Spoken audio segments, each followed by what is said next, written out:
Welcome to another edition of Against the Grain Sports Podcast, Uncut. And I'm your host, Jody Coleman, in the building, man. We joined by my man, Jarrell Solon Sports Glenn, all the way from San Antonio, Texas, man. How you feeling, my guy? Sunday morning, baby. How you doing, big dog? Hey, man, I'm feeling real good, man. We had some great college basketball this weekend, man. Yeah, we did. The Elite Eight did not disappoint. Not only just did we have great basketball on the men's side, but we had some great basketball on the women's side, and we'll talk about their Elite Eight matchups that they got going on. We got my man Michael, the People, Sam Perry in the building, man. What's good?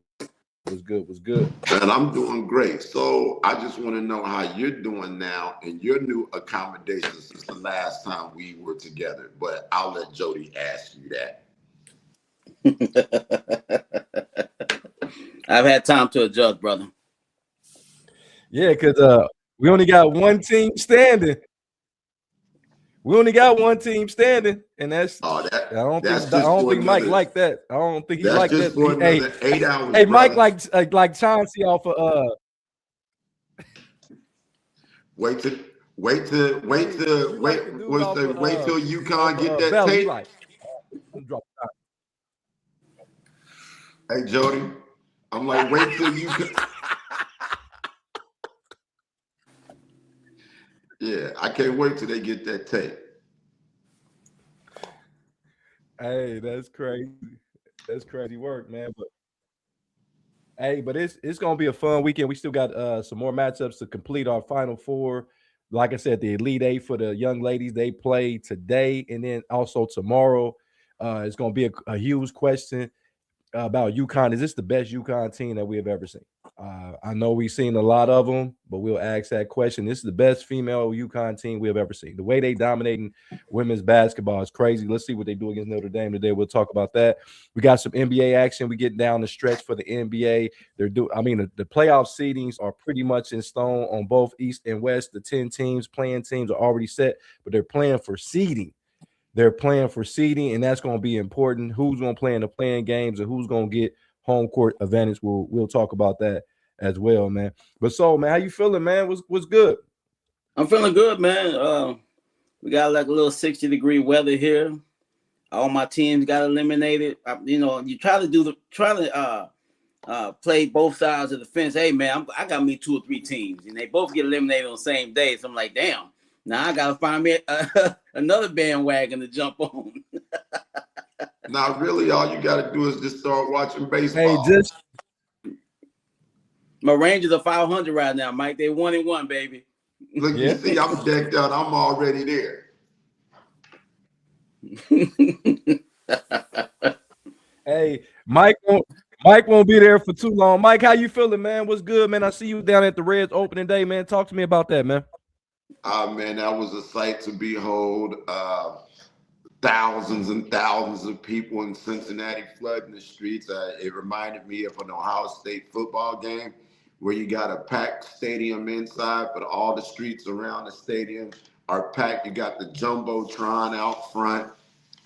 Great day for sports. And then I put a little sprinkly sauce and went to go see New Edition concert that night with Boys II Men and Tony Braxton. And if that show is coming to your city, That's one that you don't need to miss. It is one of the all-time great shows for the culture for sure. Did Bobby show up?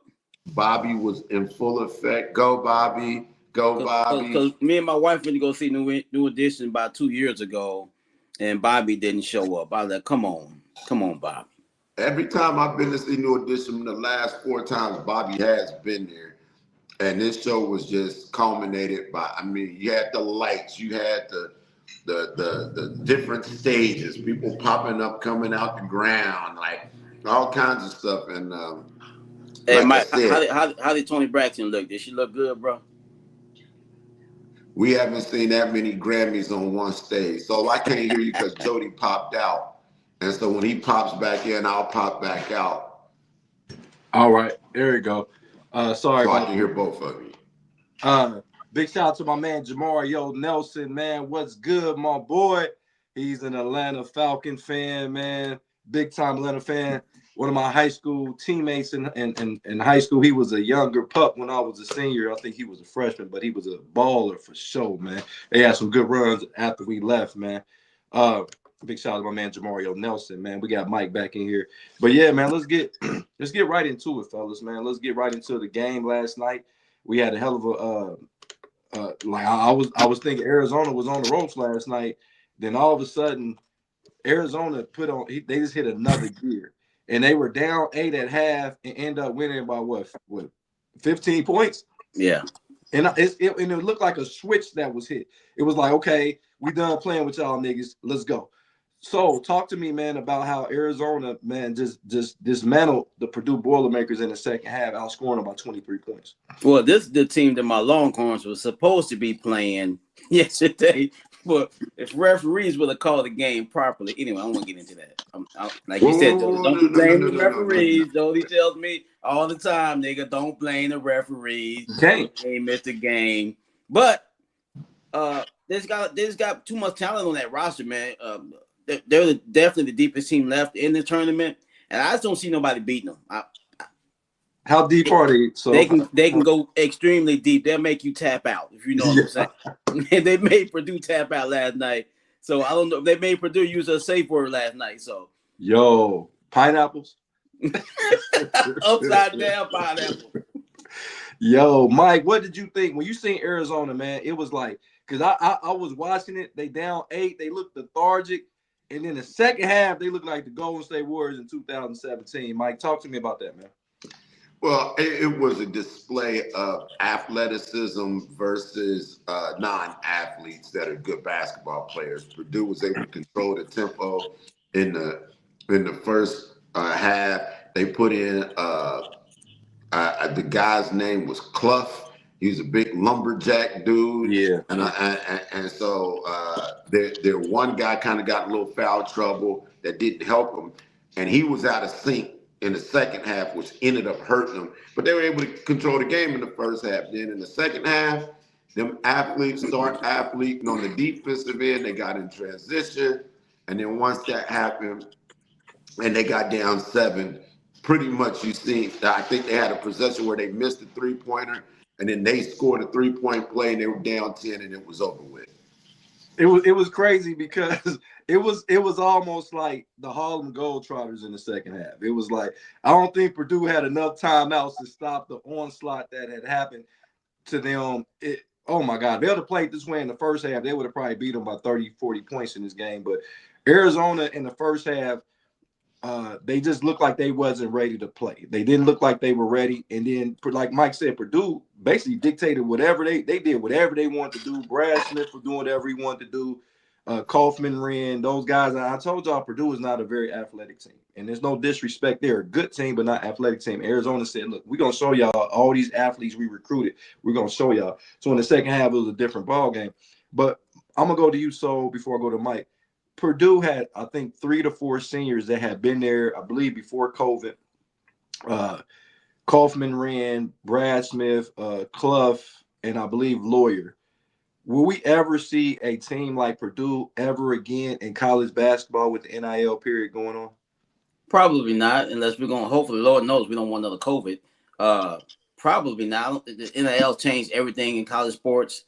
In the women's games, yes, you can still see it because they have to stay in school for so long. But no, the NIL and kids leaving school early, we'll probably never see that again. Mike, what do you think? Remember we talked about this. You said that Brad Smith broke the assist record, Bobby Hurley. We said we probably would never see another person break that, at least in one uniform. Now we got four seniors, Mike. Do you think we'll ever see that at that? And all those guys can play. It wasn't like none of those guys were bums. Will we ever see that again, Mike? Yes. NIL impacts the game in two ways. In one vein, it allows guys to come in, make some money, go to the NBA. On the other end, it allows guys to stay in college that don't want to go to the G League or be overseas to stay in school. So if you look at Michigan State's roster this year, they retained mostly everybody they had from last year. They only lost one guy. He went to NC State. You look at Purdue. That's an organic unit that's been there for 4 years. Painter's going to recruit those kind of guys. He knows there is no 5-star that's not from the state of Indiana going to Purdue. That's not going to happen. So he recruits a guy that's going to be there for 4 years, and he may, pluck a guy from Wright State, maybe, or some lower tier Division I team here and again. But I definitely believe you can see it happen again, because there are always going to be those teams that kind of, they don't go after the 5 stars. They go after a guy that's a program guy, going to develop them, and they've got NIL money to keep them in school. So it works both ways. NIL just ain't a avenue for mass exodus. It's also a way to retain your players and develop them. I'm slightly go against the grain. I don't think we'll ever see that. I don't think we ever see 4 guys of that caliber that stays for 4 years, because a lot of times, a lot of guys would already win pro, not just the NIL money, but guys like Brad Smith could have went pro last year. I believe that Lawyer could have probably went pro last year. I think every guy that I named is probably going to be on the NBA roster at some point in time in the near future. I just don't think it'll happen. I know Purdue is a roster that like Mike, you're right. They if you're not in the state of Indiana, you're probably not going to be a 5-star going to Purdue like the big dogs. They had got big dog. But my thing is, I don't see it, man. I think if you're that good, either A, you're gonna go pro, or B, you're gonna transfer. And I'm not gonna see it. Not at Purdue, not at any other school. Indiana, Michigan State try to do it, but they don't get enough that level players coming in at the same time. You ain't gonna get 4 guys like that at the same time. 5 guys like Michigan did, and I don't think it's gonna happen. Go ahead, Mike. But you said NBA caliber guys. Those guys are G League caliber guys. There's not a star on Purdue's roster that is going to be a top 30 pick. Those guys may get picked in the second round at best. You can get picked in the second round any year. Anybody get picked in the second round that's halfway decent, but that doesn't mean that you're going to be in the NBA very long. Probably means you're going to be in the G League and maybe end up overseas. And that is the lane that Purdue is in with who they're going to get to recruit. A couple of years ago, they had the big Asian kid, but he was a developmental project that panned out. That's their formula. So I think you can and will see other schools going to that formula, just like you're seeing a resurgence of the white guy in college basketball. I haven't seen this many white guys on this many teams, but why? Because the NIL is siphoning guys out. They're bringing in white guys from overseas, and now white guys are seeing Cooper Kupp. Do those count, Mike? Do the white guys from overseas count as white guys as well, or we counting those? Yeah, we're going to round them off to the closest white guy, because are you doing fractions, nigga? He's always going round it to the nearest denominator. Yeah, we do it for the Africans. We don't. When Akeem was out there, he wasn't this. Nah. We're like, yeah, okay. We fucks with him. Like, bring him through. Yeah. Like Mike, I understand, but now I'm gonna go to you before we go to the next game. I'm gonna go to you. So the NIL money, we're starting to see guys that are leaving programs or coming to programs for NIL money. Do you think that, and I'm gonna take this game off here. This is a question kind of out before I get to the next game. Do you think that there should be a budget across America for NIL money, or if you got the most money to spend, you just spend it on whatever you want to, and you can get the best players? Or do you think it should be a budget? No, it should be no. I think if you got the money, you should be able to pay any player as much money as you want, man. I don't think there should be a budget. I don't believe in salary caps and none of that shit. Get your money up. You want to get the best players, you better get more money than I got. So I got the money to get the players I need. I think that's how it should be. Okay. Mike, what do you think? Do you think that it's a situation where it should be a salary cap type situation, a budget for all schools, or you just think whoever got the most money and the most alum dollars, you just go with that? I'm cool with the alum, whatever dollars you have, you should be able to spend. This is a capitalist society that we live in, and I think it all balances out. I've got other things that I think need to be corrected with college basketball or college sports, not so much that how much the collective. If your alumni is that way, then hell. And then you can always go out and solicit corporations that ain't your alumni. I mean, you can build your NIL however you want. So I have no problem with that. You know what I got a problem with? I'm just kind of scratching my head. And when the hell Harvard alums gonna go ahead and say we're gonna put a lot of NIL money in our sports programs? I mean, I know they got some motherfuckers that make major paper out here. So I'm wondering when they're gonna say, you know what, Harvard, we tired of not winning the national championship. We used to win it back in the 30s and 40s. I wonder when Harvard and Yale and them Ivy League schools gonna say we're gonna put a ton of money into our Joe, program. how much money do scientists actually make? Shit, it depends. You gotta think. We on the great internet. We on Facebook. That's Zuckerberg. Zuckerberg is. I don't know if he graduated from Harvard, but I know he went to Harvard. So I'm pretty sure he'd be. I mean, he got billions upon billions of dollars. I want to say Bill Gates attended Harvard at some point.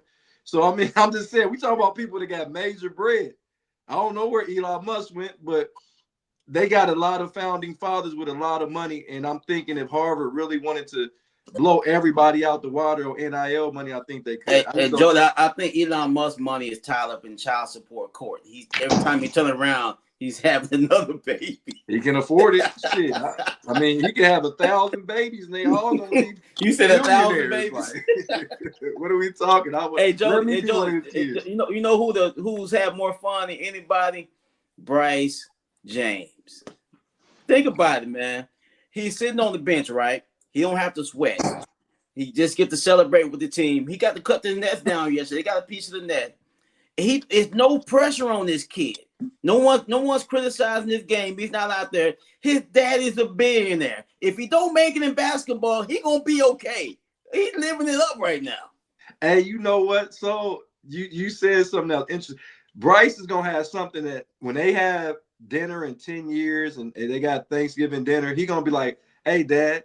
Hey, Bronny, I got something neither one of y'all got. I got a Final Four appearance.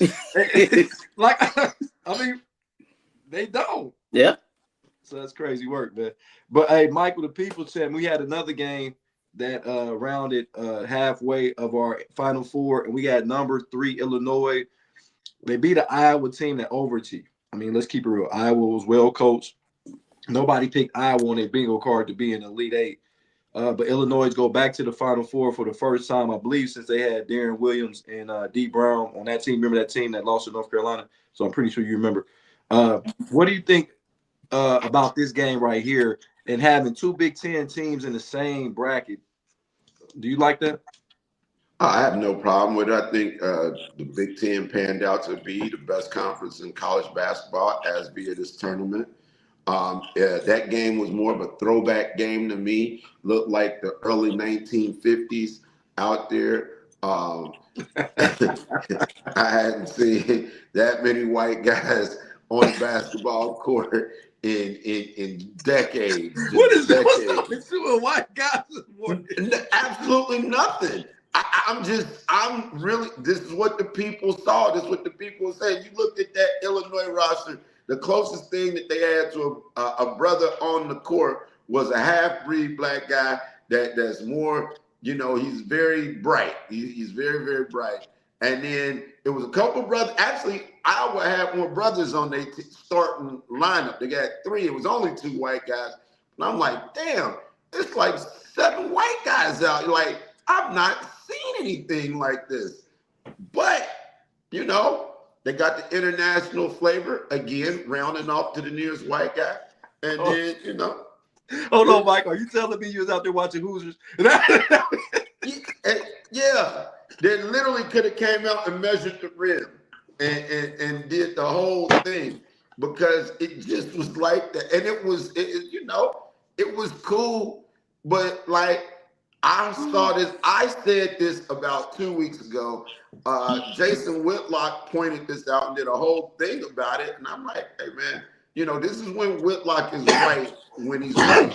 And I'm like, look, college basketball has taken on a different tone and tenure these last 2 years, and it's just exploded this year. I don't know if there's gonna be any niggas in the Final Four if I keep looking at this. Bro, you a wild boy this morning. UConn, yeah, we'll get to them, but yeah.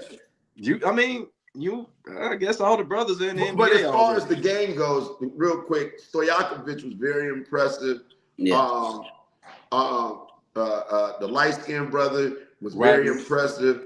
That they got to be a basketball team that might not be the most athletic team. They're structured with a lot of wingspan. Because guys are really tall. They're tall at every position, and so that's a very, and the way they play defense, they basically make you shoot over them, and you got to work really hard to get around them. It's crazy. Illinois, with it being the state of Illinois, you would think they would have more athletic players coming out of the city of Chicago, one of the melting pots of basketball in the country, in the world. And they don't have a lot of guys from the city of Chicago on their roster, but they're and you think about it. Ever since, remember when they was back, and I know you remember Mike too. The Flying Illini, which they were coined, and when they had Kendall Gill, Marcus Liberty, Kenny Battles, and Nick Anderson, a lot of those guys were from Chicago. But if you look at their roster the last few years, they're not filled out with a lot of Chicago kids, and I don't know what that's about, but hopefully, I mean, it's working for them, I guess, because they got a lot of overseas kids on this roster. So what do you think about this game? Number 3, Illinois. Really, remember, did you see the horn got stuck in the first half? Yeah. That was crazy work. But beat Iowa, man. What do you think about that, so? Like you said, Joe, Iowa overachieved this year, but Illinois is that surprise. I know they're a 3 seed. They're not like a low ranked team, but I've been very impressed watching them play during the tournament. They can actually win this whole damn thing. I think they can. I'm not saying they will, but they're gonna be a serious threat to beat my Arizona Wildcats in the Final Four if they get a chance to play them. But I'm very impressed with what I saw with them yesterday. Like you said, Stojakovic, you know he can shoot the rock, who his daddy is, but he's got a little more wiggle than his daddy did. But I'm very impressed with what I saw with Illinois yesterday. So are you telling me, are you sure that's his dad? They look alike. But the athleticism might have came from Chris Webber. His hair is. I'm joking, everybody. We joking. We know y'all had some wild situations. That was Doug Christie. I thought Doug Christie's wife. Yeah, but pregnant. Trust me, it was a Diddy party out there, man. Was it Doug Christie's wife pregnant by the rumor? Allegedly. So gotta add that alleged, because to be honest, I think it was just rumors. I don't think she did that. I don't think Chris Webber, he came out and spoke. Webber should have called the timeout. I should not allow that to happen. That's probably what happened. And they didn't have any. They didn't have any left. Mike know about that. Mike know when Chris Webber didn't have no more time. You gotta go. We got no more timeouts. Real quick, before we get to Mike, I gotta ask you this. Do you really believe that he did that to sabotage that game? Or did you really believe that he didn't think they had any timeouts left? Chris Webber is the most stand-up guy in all of college basketball history, because there was somebody on the bench that flashed a timeout, and he was first of all, he traveled. He traveled, first of all. He should have been called for the traveling. And you know how when you get in a panic state because you got away with something and now you box in the corner and now you're going to get a jump ball that's going back the other way anyway, and somebody on the sideline. I know who it was, but if Chris Webber won't say who it was, I won't say who it was. but I've watched that. I probably watched it 100 million times. Every documentary, everything North Carolina that has to do with that game, and there was definitely somebody that told him to call timeout. They've highlighted it. You see it. It's been circled. That person told him to call timeout, and he never threw that person under the bus. So Chris Webber's massively stand up for what for many would have been one of the most worst moments of their life. And he's just not good, and it's giving him the reputation for not being good at the in-game situation. So maybe his pullout game was the same way. But anyway. Yeah. I'm actually glad you cleared that up, because I really for years was under the impression, because during back those days when the Fab Five came around, people were saying that they were getting money because they were, that's how they got all five of guys saving points. Yeah, that's what I thought. And I'm be honest with you, I'm glad Mike cleared it up for years, because I think when it happened, I think I was a freshman in high school, and I was looking at it like, how did you get all five of these? And then the movie Blue Chip came out. Remember, Blue Chip came out like a year or two later, and I'm like, oh, that's what it was. And then Weber, he fell out with Jalen Rose and them for a few years, and he went pro and they stayed. But Mike, thank you for clearing it up, because I really did not know that. If you go back and look at it, you can kind of tell he was frantic, man. He just got kind of in the moment. He didn't want to fuck up, and I can understand why he panicked and called the timeout. I don't think he tried to shave points there. He looked really fucked up, mad after they lost that game too, man. But I tell you what, I didn't give a fuck. I know you didn't care. And we knew, and let's be real, Mike, and I know you don't want to, and we talking about the Illinois, Iowa, but we knew that Michigan team was more talented than that North Carolina team. I mean, oh yeah. Well, I mean, if you look at Jalen Rose and Chris Webber and Juwan Howard, they were the three best players on the court. And then you probably got George Lynch, Donald Williams. Williams. Donald Williams ended up being the most impactful player on that team, but he wasn't better than George. Was Eric Montrose on that game in that team? I think they had Eric. Did they have Eric Montrose, Mike? Yes. Yeah. So it was Montrose. That's Jody. What you have to understand about that game and that particular game. That game was played in December. Michigan won off of a last-second shot in the Great Alaska Shootout. Yeah. Jalen Rose hit a floater at the end of the game. North Carolina lost by 1. So they already knew they could compete with each other. And the margin between those teams are very thin, because this is what you also don't know. Eric Montrose, McDonald's All-American. Donald Williams, McDonald's All-American. Brian Reese, McDonald's All-American.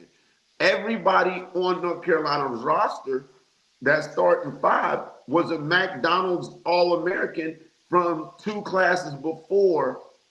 And then it was Michigan's Fab 5, where 3 of those guys.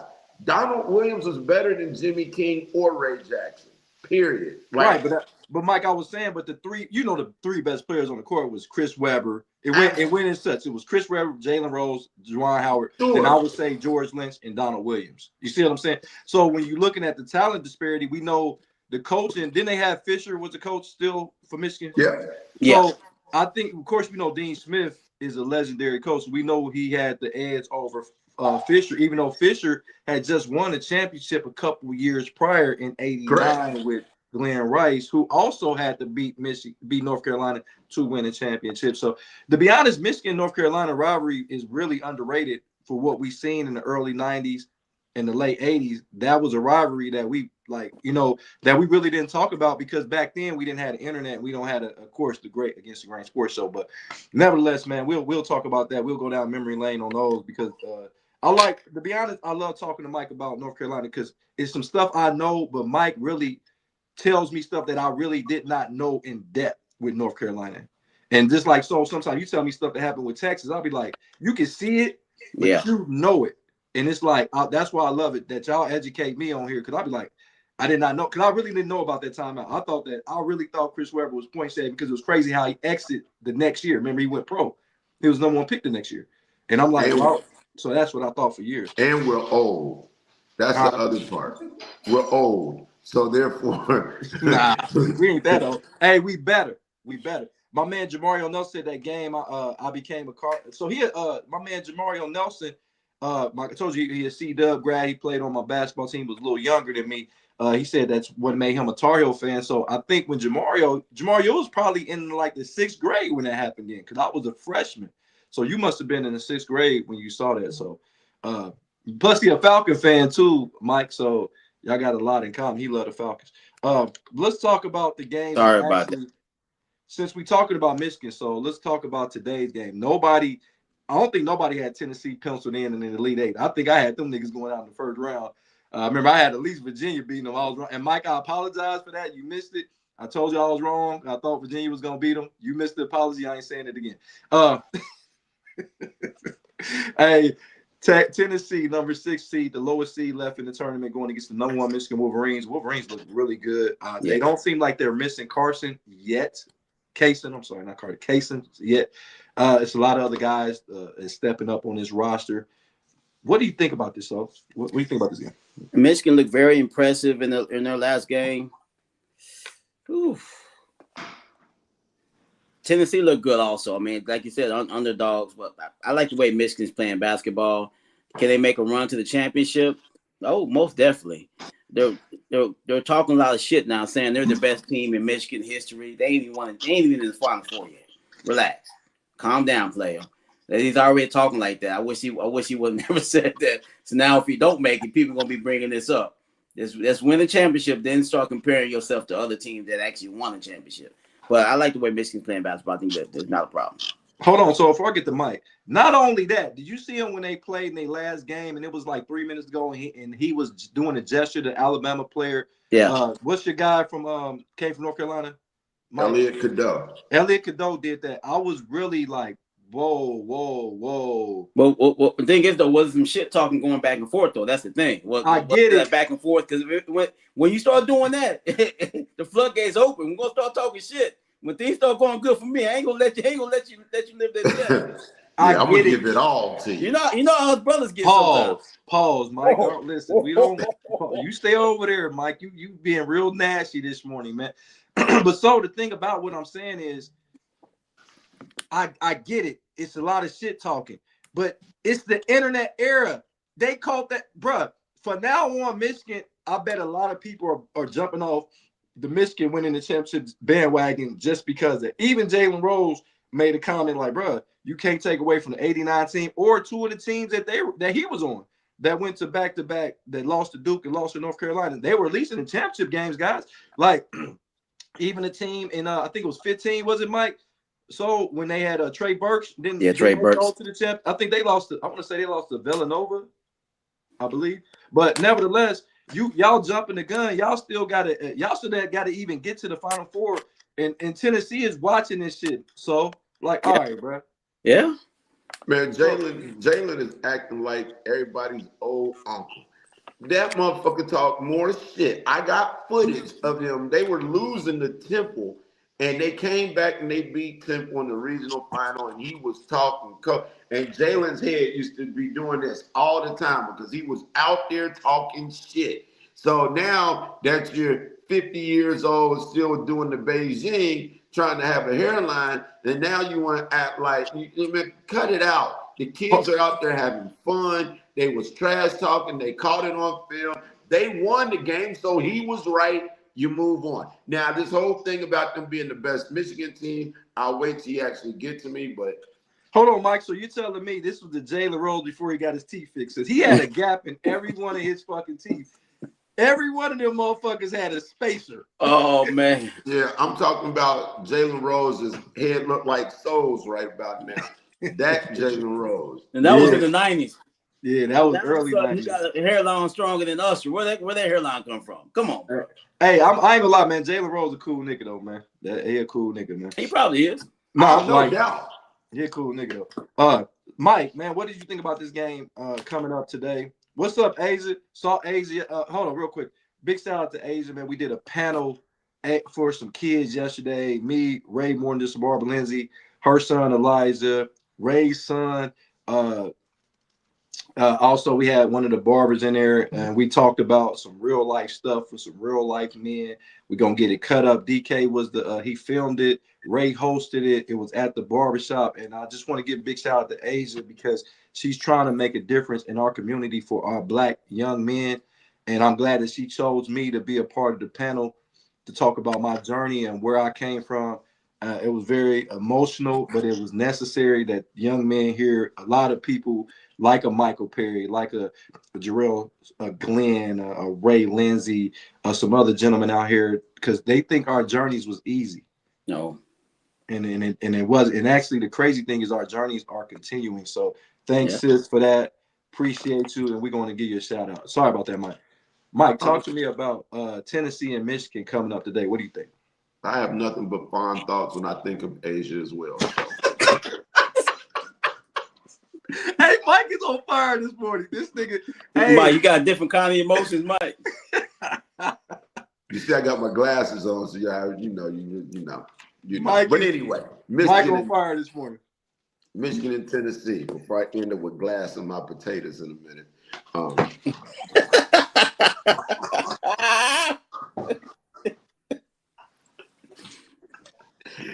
Michigan, Tennessee. None of us seen Tennessee getting this far.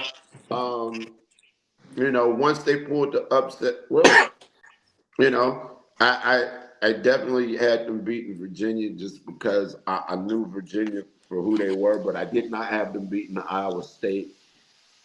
I didn't realize that Iowa State was that they were like smaller guys, like shorter guys, pause, whatever we want to say. But Mike, they were missing their best player though. That meant a lot. Joshua Justin didn't play. Yeah, and we all know how that's impacted this tournament.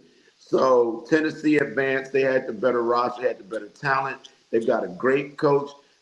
Barnes never gets the credit for being the coach that he is, but he is a fantastic college basketball coach. Should make the Hall of Fame, I'm sure, if he's not already a Hall of Famer.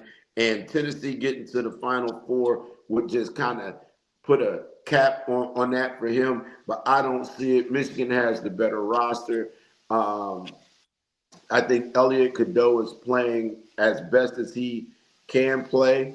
Then they've got the light-skinned assassin out there who's knocking them down from three. He's finishing around the cup. They got the tall foreigner in the middle who's controlling the lane. Nobody gets any easy buckets. Then they bring in guys off the bench as role players that knock down shots, get buckets. They're down a guy, but they look like they can withstand that for another round. So I will be taking Michigan. It's no slight to Tennessee. I think they've had a great season. The kid that they have on their roster, another tall, light-skinned kid. I mean, these light-skinned kids are phenomenal right now. The barges are taking over again. And they're loving me in a special way. But I got Michigan and they light-skins outdoing Tennessee's light-skins. So you're talking about it's going to be the rhythm of the night. So Mike, these light-skinned kids, are you calling them light-skinned or are they half white? Is that why they're so light? Yes. It is clearly that they, are towing the fence of you know how they had the TV series Orange is the New Black? Okay. This is where we headed. Okay. So we got a lot of Blake Griffins out here, is what you're saying. Absolutely. And they take Steph Curry. And Steph Curry's black. Steph Curry, both his parents are black. You've seen it coming though. You see where we're headed. This has been on the way for a while, and now they are having a light-skinned renaissance in the hoop game. So after Kawhi Leonard retires, no more brothers in the NBA. They're gonna be the half. Jaylen Brown may be the last of the this is. I don't know. Hey, listen, if anybody out here listening Against the Grain Sports, Mike is out here race baiting today. I don't know. I don't know what he's doing. Now he got me doing rounding the white guys up to the nearest denominator. He's talking about the light-skinned brothers. And I got a fond thought for light-skinned brothers in sports. Yes, you do. Yeah, you in heaven right now. I mean, because to be honest, out of this game right here, I'm gonna go with the Michigan Wolverines. Yaxel Lindenberg is a phenomenal player. He's a lottery type player. He comes up in big moments. He also plays well on the defensive end, and he's very unselfish. And then you look at the like all the things Mike said, but I'm looking for Johnson to have a bigger game. He kind of struggled in that last game. They didn't need him in that game, but they're going to need him today because Tennessee got a nice front line. Brown is a kid that he's a freshman too over there in Tennessee. They got Gillespie. Gillespie is very underrated. He was all SEC. The guy can really fill it up. Pause. But yeah, I think Tennessee has a decent roster. I didn't think Tennessee. Remember, I was on it. I was on the border. If even Tennessee should even got into the tournament at one point in time, but they got in. They're in the Elite Eight. They have earned their way. Mike, you're correct. Barnes is a hell of a coach, and I know Soul. You know about him with him being with Texas for so long. Yeah. But I like Michigan, man. Barnett is a kid that is unflappable. He comes in, he hits big shots, he plays good defense. And all the teams that's remaining, I think we got 6 teams that's remaining. All of them, you don't see an identity or roles on any of their teams. Everybody know what their roles, and that's how you become a great team. You see teams that have a lot of talent. A lot of people don't know what their roles are, but these teams. Hats off to all 6 coaches that's remaining because they got their guys understanding exactly what their roles are. It ain't no guy that's gonna get out there and be a Carlton Banks and shit and try to take the ball and shoot the motherfucker. It ain't your team. It ain't your motherfuckers know their role and know it's like hats off, man. We talk about we give on Against Brain Sports. We give coaches a heart. We ready to cut a motherfucking coach. Soul is ready to fire you after 2 minutes of a game. He's ready to fire you. So we got to give props to coaches that's remaining because they know how to use their guys, and all the teams that's remaining know exactly what buttons to push. So, but I like Michigan. And Donald don't even believe teams should have coaches. So I mean, this is the most brutal show in sports on coaches for sure. But this is the thing, guys. If Michigan, Tennessee, the winner of that game plays against Arizona. So what's the best matchup? If you Arizona, I know you don't give a fuck, but who would you rather face, or who is a better matchup in your opinion, Michigan or Tennessee to face Arizona? I would say Tennessee would be a better matchup from Arizona. I always want the easiest route. I don't give a damn when no one says, "Yeah, give me Tennessee." I don't want no parts of Michigan. Do you think that Michigan, let's say Michigan wins this game, and I don't want to jump the gun. I am picking Michigan. I think Mike, and I think you're picking, everybody's picking Michigan, but we ain't seen wilder things happen. But let's say, for instance, Michigan does advance to the Final Four. This could actually be like the championship game in a lot of people's opinion. This could be the championship game. Yeah. Can Michigan really go toe-to-toe and beat this massive Arizona team? Yeah, I mean, they're not a 1 seed by accident. They're I mean, there's 4 number 1 seeds, and they're one of them. So yeah, they can definitely. I would be surprised if Tennessee won today and beat Arizona. I would not be shocked if Michigan won today and beat Arizona in Final Four. It wouldn't shock me that much. Okay, Michael, the people champ. Now I'm jumping the gun a little bit, but let's say Michigan does win this game, and they go against Arizona in the Final Four, which I will believe will be the championship game, in my opinion. Mike, do Michigan really have a chance to beat Arizona? Sure, they got a chance to beat Arizona, though. Arizona would be the favorite. Arizona can come at you in waves. Yo, Mike. Yeah, Filthy, man. Pause that then. But yeah, they keep coming and coming and coming. Like this nigga's on fire this morning. 1 round, 2 rounds, 3 rounds. Because they got Bradley out there. Maybe he gets you today. Then they got Pote, and then maybe he gets you. And then the light-skinned guard, the kid out there, I don't know his last name. Burris? Yeah, then he starts dropping buckets. Then they got this white dude off the bench with a red mohawk of some sort. Della. Yeah, he's good. Yeah, and he actually might be Mexican. I don't know, but he's coming off the bench and then he's dropping threes. Hold on, Mike.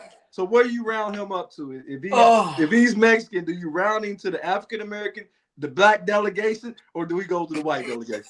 He got to draw. I don't know how he doesn't fit my rubric. I haven't figured out where he goes yet. So the black Hey, delegation Jody, ain't gonna get him. You telling me the I black have to look. delegation gonna get him? Two things I'd have to look. I had to go a little bit further. What kind of music do we listen to, and what kind of bitches do we fuck with? That will then determine which side he goes to. Because if he's listening to Lil Uzi Vert and he got a IG model, clearly he's going on team dark skin. If he's got the other thing going on and he's living La Vida Loca, then we give Well, Mike, you can't go by that. Jimmy Butler listened to more country music than George Strait, and he dates white women. So what are we saying here? The black delegation might have traded him. We traded Jimmy Butler might have been a first round pick in the race trade. Hey, Mike, we traded Jimmy Butler for Cooper Flag. I mean, hey, I know. Are we putting Tiger Woods on the trade block? Or are we gonna keep? We gonna get to that in a minute because that nigga needs to be walk. Hey, Tiger Woods, fucking just walk at this point, nigga. Act like you're on the golf course and walk. Walk, yo, nigga. He should not be allowed in a fucking automobile for the rest of his goddamn life. Do the crash test on me. What the hell is he doing? He's giving the Asians a bad name. Is all I got to say. Hold on. Hey, you know what's crazy? Hold on. Y'all know what's crazy? That nigga's biggest endorsement is an automobile. It's a Buick. Drop his ass right now. God damn. Michael, the people said, man, we got one more game. Now, this is probably the best game of the weekend. The most, it's 1 versus 2 for a reason. Whoo, this is going to be crazy work, and I kind of know who you're going to pick, but I want to hear your analysis on this. We got number 2, UConn, who is finally starting to hit on all cylinders. They're finally getting all their guys healthy. Hurley, probably arguably a top 3 coach in this country right now. I mean, yeah, arguably. And they're going against the Duke Blue Devils, who got healthy. When they got Caleb Foster back, I'm like, they can win. Mike, who wins this game? Man, this is going to be a crazy matchup right here between 2 teams that likes to get physical. Well, St. John's let me down. They fell into one trap that was their trap, is they became a little too perimeter oriented. I don't see UConn doing that. Danny Hurley will have an all-out aneurysm on the court before he allows what he saw happen to St. John's happen out there. And if somebody was to put their elbow in the chest of that thin man out there for Duke, Brown, who just causes all kinds of disruption by being a great athlete, but nobody puts the bone on him. So, man, quit all that jumping around and knock his ass down. Make him feel some resistance as opposed to just out there being a great athlete. Because he don't score a lot of points, but he causes a lot of havoc. And when dudes are like that on the court, Jody, I think you would know this too. When you got a dude out there that's like that, you have to set a solid, knock his ass, take some of the bass out of his voice, and now we got something going. And I think UConn mentality is definitely set for just that type of activity. And I don't think the bruiser jumping 2 inches off the ground is going to get 15 rebounds. Mike, you cooking right now. You cooking today. That's when you call a quick timeout and you put the motherfucker on the bench and all that nigga do is foul. That's when you put that nigga in the game. Yes, because you got it. He was just taking liberty of just running around. He wasn't even guarding his own man. And I'm like, man, y'all got it. If you don't put no force to him, North Carolina beat them. He had 4 fouls. He was out the game because you want Binga, you want him in the game because he's a horrific free throw shooter, right? And he's going to also absorb fouls. He's going to keep you at the line. But if you don't go at them in the paint, and I was shocked that St. John's didn't stay with that. But UConn vertically, their guys are tall. along the baseline. They're physically strong, and it's going to be a test of wills. I think Duke is the more skilled team because Evans, he can get it going. He is Wayne Ellington playing for Duke. In the way he plays the game, he can stroke the ball. He sees one go in, he's gonna get hot, and then you got a whole different problem because he was the difference in that last game. To be the God's honest truth. So who do you got? Oh, I got UConn. Look, I got UConn, Illinois, Imagine that. Arizona, Michigan, and Tennessee against Duke. And this is the first time I can see that he actually analyzed his game and pick it. He didn't pick this because he hated Duke. He literally analyzed his game. So I will give you credit. But he didn't give Duke any praise. He just right the whole time. He probably did.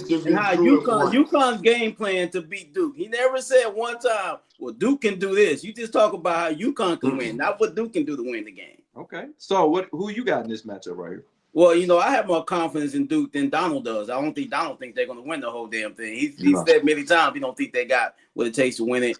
I had dirt on them the last game. I thought they were going to lose last game. Hell, 2 games ago, I thought they were going to lose, but they're starting to get healthy at the right time. UConn has the advantage as coach. We know that. He's one of the best coaches in college basketball, like Jody spoke of. But I like this Boozer kid. I know Mike is not a big fan of his game, but he's been averaging 20 and 10, I think, throughout the tournament. Very impressive. I think he keeps that going. I think they knock down some clutch shots, and they win a close game at the end. So I got Duke going on to the Final Four. Who? I think Duke. Although we come to the end of the road. Mike, Duke is done today. And the reason why Duke is done today is because I seen something that exposed if Caleb Foster did not play in that game against St. John's, they would have lost that game. Caleb Foster scoring 11 points in the second half and having that big shot. They could not handle the full court pressure. And I'm not saying that Caden Boozer is not a good player. I don't think he's a point guard. I don't think he has the speed. I don't think he has the toughness. I didn't see him break the press not one fucking time. And Schreier tried to make an adjustment and put 2 guards on the court at the same time, two point guards. I think he needs to move over to the shooting guard. I think he's probably be a better shooting guard than he will be a point guard. You got away with it at the high school level, but you're not getting away with it on the collegiate level. That's why you're not starting over a Caleb Foster when you came in at a 4 or 5 star recruit. And Caleb Foster saved the fucking day, but I don't think he can save the day against defenders like Demir and Solo Ball. I think they're gonna put too much pressure on him, and then I think Boozer gonna have to do too much. And like Mike, I agree. Isaiah Evans is a Vinny the Microwave Johnson type motherfucker. But not when you got Mullins and you got Caravan. People forget that Alex Caravan got 2 fucking national championships, so he knows how to win. And he went to this motherfucker been in the Elite 8 season. He's been at UConn. He's been at least Elite 8.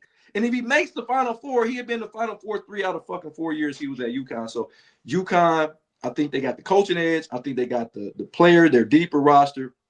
Now, Cam Boozer is going to be the best player on the court by far. They got Reed underneath. They got Reed underneath. I just think that UConn wins this game, and Duke, you'll be singing "Boys to Men" tonight because it is the end of the road for these guys. I got one more thing to say about that. I do not dislike Cam Boozer.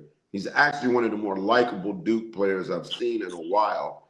I just think that his skill set is limited, and I watch the referees allow a lot of shit to go on that's not going to translate. You're not going to just lower your shoulder in the guy, put your head down, lower your shoulder in the guys, and get away with that at the NBA. You're also not going to jump 2 inches off the ground and get these rebounds. He does a great job of pushing the other guy under the bucket so that when the ball comes off, he gets the rebound. In the NBA, that's not going to happen. So when we're looking at him as a top 5 pick, I think somebody's going to get bad groceries on that. I think he's a top 10 pick. I just don't think he's elite athletic wise, and I don't see it. And that's what I'm talking about. But as far as being a great college basketball player, he's fantastic. So give me your final thought on what Mike just said. Oh, I agree with what Mike's saying. It's funny how he praises some of the white guys from other universities, but this Boozer, he's half white too, and I don't see the same praise from him. He said, "Now he can't play the next level," but all the other white guys, Mike, he just tends to praise those guys. But Boozer, he's half white too, and I just said that Purdue's whole roster is going to the G League. What are you talking about? I don't think I disagree with what Mike said. I think Purdue, all those guys are going to be on somebody's roster at some point. They may not stay long, but I know Brady Smith is going to have a 10, 12-year career for somebody as a backup. If Austin Reeves is on somebody's roster, Braden Smith can be on somebody's roster. And then Lawyer, Mike, you got to think Lawyer can shoot the ball. That's a commodity in the NBA. Look at Duncan Robertson, who's been on a roster making 3 years of 45. He's making $15 million a year. Luke Kennard, he can shoot the ball like those guys. Clough is a 7-footer. You may need him to play, get 6 fouls like Bill Winnington. And then, like I said, the kid Kaufman Wren is a guy that he might show up on the roster that might play because you got so many people doing load management. I think all those guys, and we're going to come back to this, and I'm going to be right, they're all at some point going to be on the actual NBA roster at some point in time. Maybe not long, but they will. But Soul on Sports. Yes, sir. We talked about the men's bracket, but we can't go without talking about the women's bracket because we got some great basketball on the women's side. So the one game right here, and somebody actually called me to bet me and said that Notre Dame is going to upset UConn. I think this is one of the best UConn teams, if not the best, well, the most dominant UConn team according to the other talent that's in college basketball for women's. Who do you have in this game? We know how talented Notre Dame, probably going to have one of the best players in Hannah Hidalgo going against UConn, who had AD Fudd and also Sarah Strong. Who you got in this game? So, UConn's going to win the game, but Hannah's the truth. I mean, I think she had a triple-double with 10 steals in her last game, but UConn's a different animal, man. UConn's coach is so bored now, Jody. He's complaining about them using new basketballs. He said that's affecting their game, but they're beating everybody by 30 points. What are you talking about, Coach? You talking about you or the other schools? It don't seem to be affecting your girls.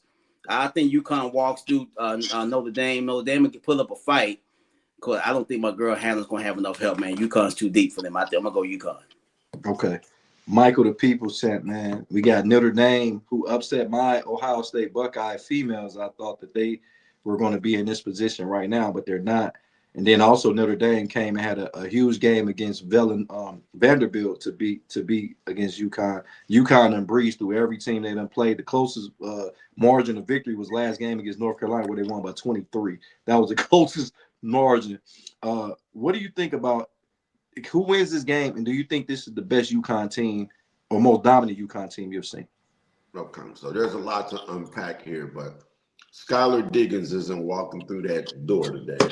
And so they're not even going to win the pretty factor in this game. UConn is dominant. Gino is the best women's basketball coach of all time. No.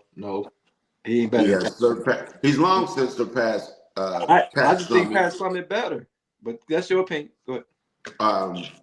And that's not a knock on. I mean, Pat Summitt is beloved by, all of college basketball. May she rest in peace or whatnot, and not let her memory or legacy be tarnished. Is that Gino good? He recruited. He's recruited through 3 decades. That is a trick all into itself. Only Dean Smith, Gino. Krzyzewski did it probably through 3 decades too. So Bobby Knight, maybe? No, Bobby Knight only managed to do it in the 70s and 80s because by the 90s they was running Bob Knight out of Indiana and out of Texas Tech. But hold on, but he did have those runs in the early 90s with Calbert Cheney, right? Right, that's why I said the 70s, the 80s, and early, but 3 whole decades where you're getting the top guys, or 4. What about your boy Boeheim? Boeheim would be one of those guys too.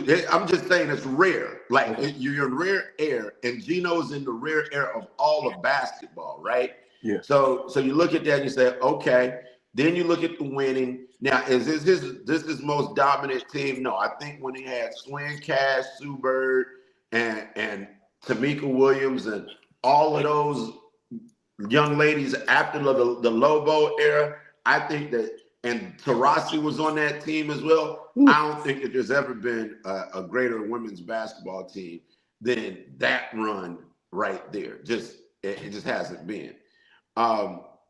Notre Dame is going to put up a fight. Glenn Robinson was known as the big dog, and Hidalgo is definitely the little dog. And it's not about the size of the dog. It's about the size of the fight in the dog. And she's going to bring everything that she has to the table, and they will lose by 25.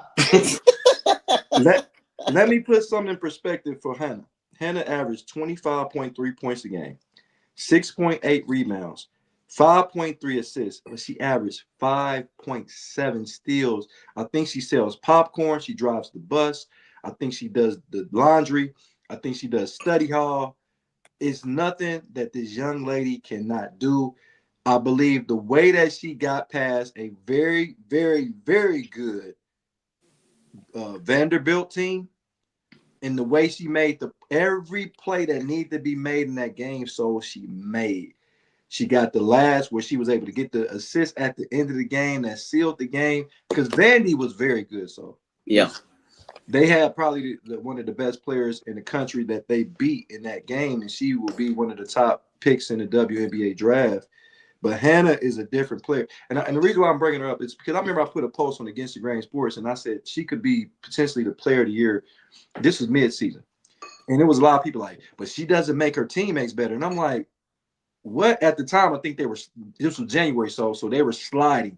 Remember, they had, I think y'all remember when they were like 2-4 over a 6-game span in Notre Dame, and people was questioning Notre Dame.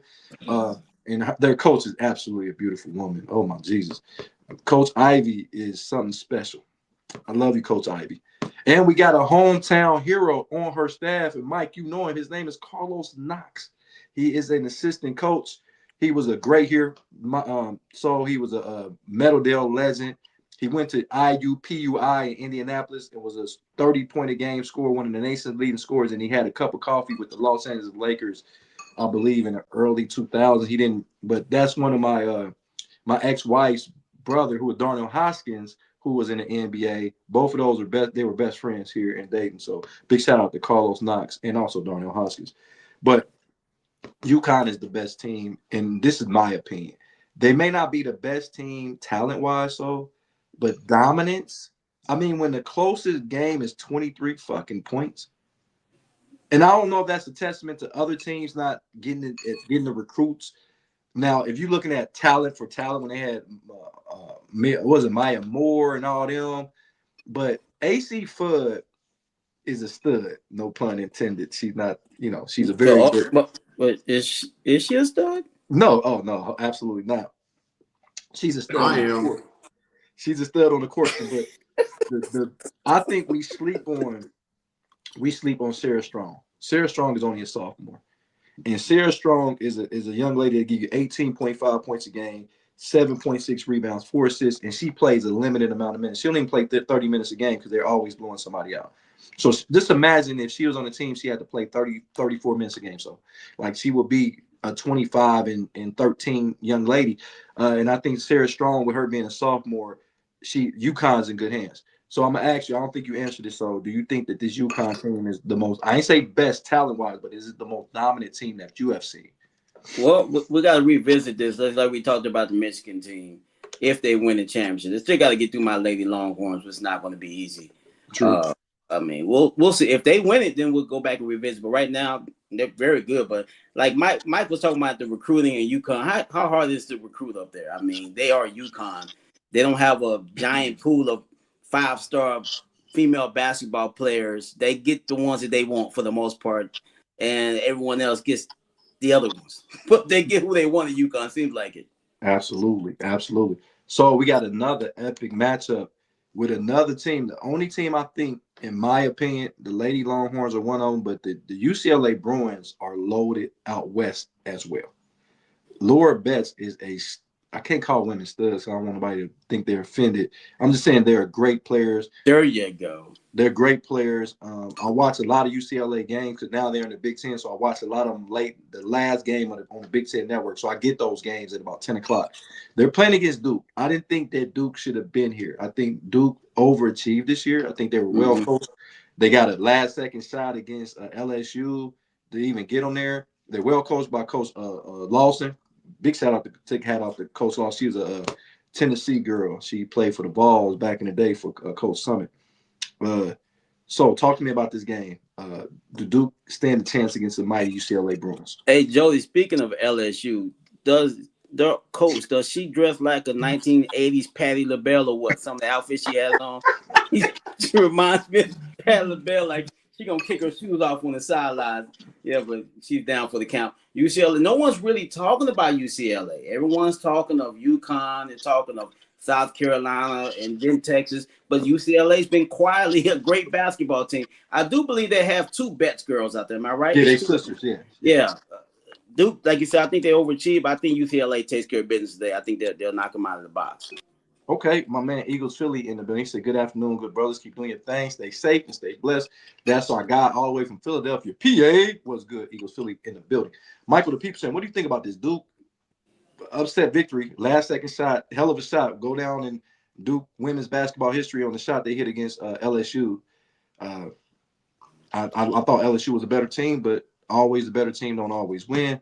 They got Duke going against the mighty UCLA Bruins out west. Lauren Betts was the defensive player of the year in the Big Ten and the player of the year. That's a rare feat for anybody to do, whether it's men or women. She accomplished it. Do you think UCLA beats Duke, or you think Duke can pull the upset? I think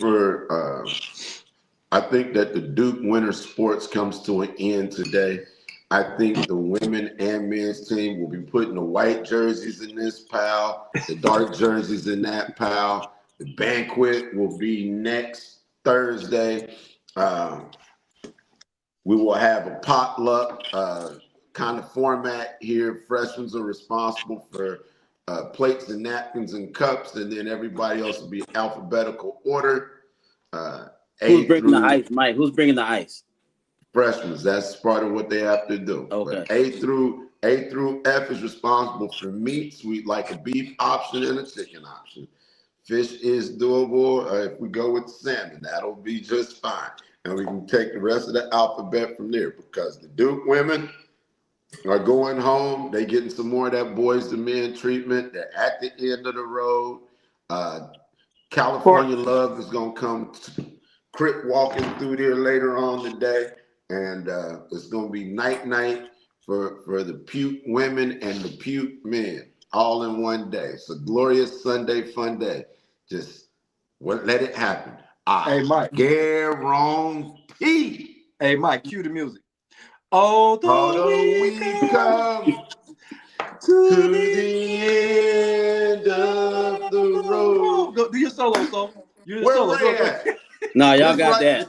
Because we need it's unnatural. You Mike, ain't you? You belong to. So Mike is Mike. I'm Wanye. Who are you? Who are you the other one? Come on, Mike. I mean, come on, so. I'm producing the records and stealing your money. I'm Mike Bivens. That's who I am. Yo, you do look like old Michael Bivens looking motherfucker. All he need is a ball cap cocked to the side, backstage, underage. Hey, how you doing? Fine. She replied. I like it. Do the wild thing. Hey, Mike, when they say teenagers, how old are we talking? Hey, bro, a lot of freaky shit going on back in the day. Hey, bro. Hey, R. Kelly, Robert, Robert. I know the devil don't sound like Robert. Nigga, shut the fuck up. But anyway. Hey, but BBD did have a good message. Don't forget the J, the I, the M, the M, the Y, y'all. I need a body bag. Jimmy used to be a reference to a Jimmy hat, which was a condom. So they were promoting safe sex. So why didn't he get that to Tyreek Hill and Anthony Edwards? Did they get the message? No, they're too young. They were too young. They totally weren't raised on that. They were too young. Hey, but in this game, I'm agreeing with Mike. And so UCLA is a powerhouse out west. Very well put together, very well coached team. They recruited really well. They got a lot of the West Coast girls out there. Betts is an absolute monster down low, and she plays defense extremely well.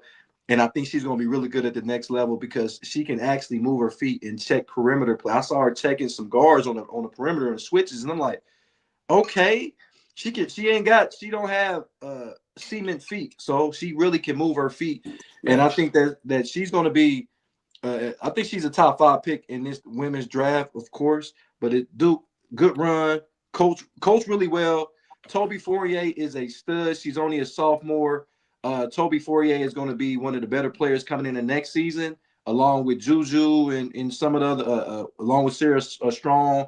They're going to be phenomenal. But this year, Duke, good run. Elite Eight ain't nothing to sneeze at. But y'all gonna hang it up against UCLA. Donald, my nephew in the building, he said Duke girls will get blasted, but the men have their back. If anybody don't have a team left in the tournament, Duke plays at 5 to root for. Wow. Yeah, I think we the only. I think North Carolina's out, Texas out, Ohio State is out. UC didn't even make it. So Ray didn't even get in the club. How you hating and you outside the club? Yo, at least my team went out. We only lost by 2, man, but I think we should have won that game. Hey, one thing on that Tennessee deal, though, as far as Kara Lawson, Tennessee, hear me loud and clear. You need to do whatever it takes to get Kara Lawson back to Tennessee and be the head coach. She connects to a Tennessee brand that we haven't seen since we lost the great Pat Summitt. Mike, but do you leave Duke to go to well, yes. It's her alma mater. If it wasn't her alma mater, and it's something about, it's something about, and North Carolina's going to experience this, I think, as well. There's something about having somebody that understands the brand and understands the style of play, understands the fan base, understands everything. So when you're talking about all of these guys that you're talking about, you can bring in to a Tennessee or to a North Carolina men's, women's, whatever. You telling me that Jerry Stackhouse wouldn't be the best candidate for North Carolina right now? I think he's actually been seasons. He's actually been a head coach at Vanderbilt. He's actually been around the NBA game. I think you would be bringing him in, and he has actual coaching experience. Yeah, and not only that, he's got name brand recognition that kids that want to be elite, they still seen the highlights of Jerry Stackhouse. They still got an inkling of who he was and who he, what he represents and so forth and so on. And I think that that's just as good of a hire as going to get some guy from some school that knows absolutely nothing about the Carolina way of things. It's going to be a huge leap for somebody outside to be embraced when they haven't had a non-Carolina coach since 1957. I'm gonna say this: so if he don't bring Rasheed Wallace as his running mate, somewhat, because Rasheed Wallace and Jerry Stackhouse were in the same recruiting class. Yeah. I think you got to bring Antoine Jameson. You got to bring, and I ain't saying they got to be assistant coaches, but they got to be somewhere on that roster if Jerry Stackhouse is the guy. You know what I mean? So I agree. I think Jerry Stackhouse is the front runner. And if they don't get Jerry Stackhouse, I don't know what direction they go in. And before we end this college basketball segment, I've been irritated.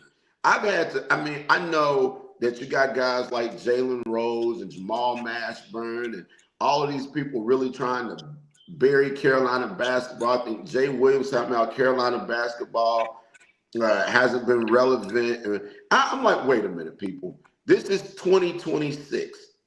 North Carolina has had 3 national championship appearances in the last 10 years. 16, 17, they won it, and they just went to the national championship in 2022, I believe. That is 3 in 10 years.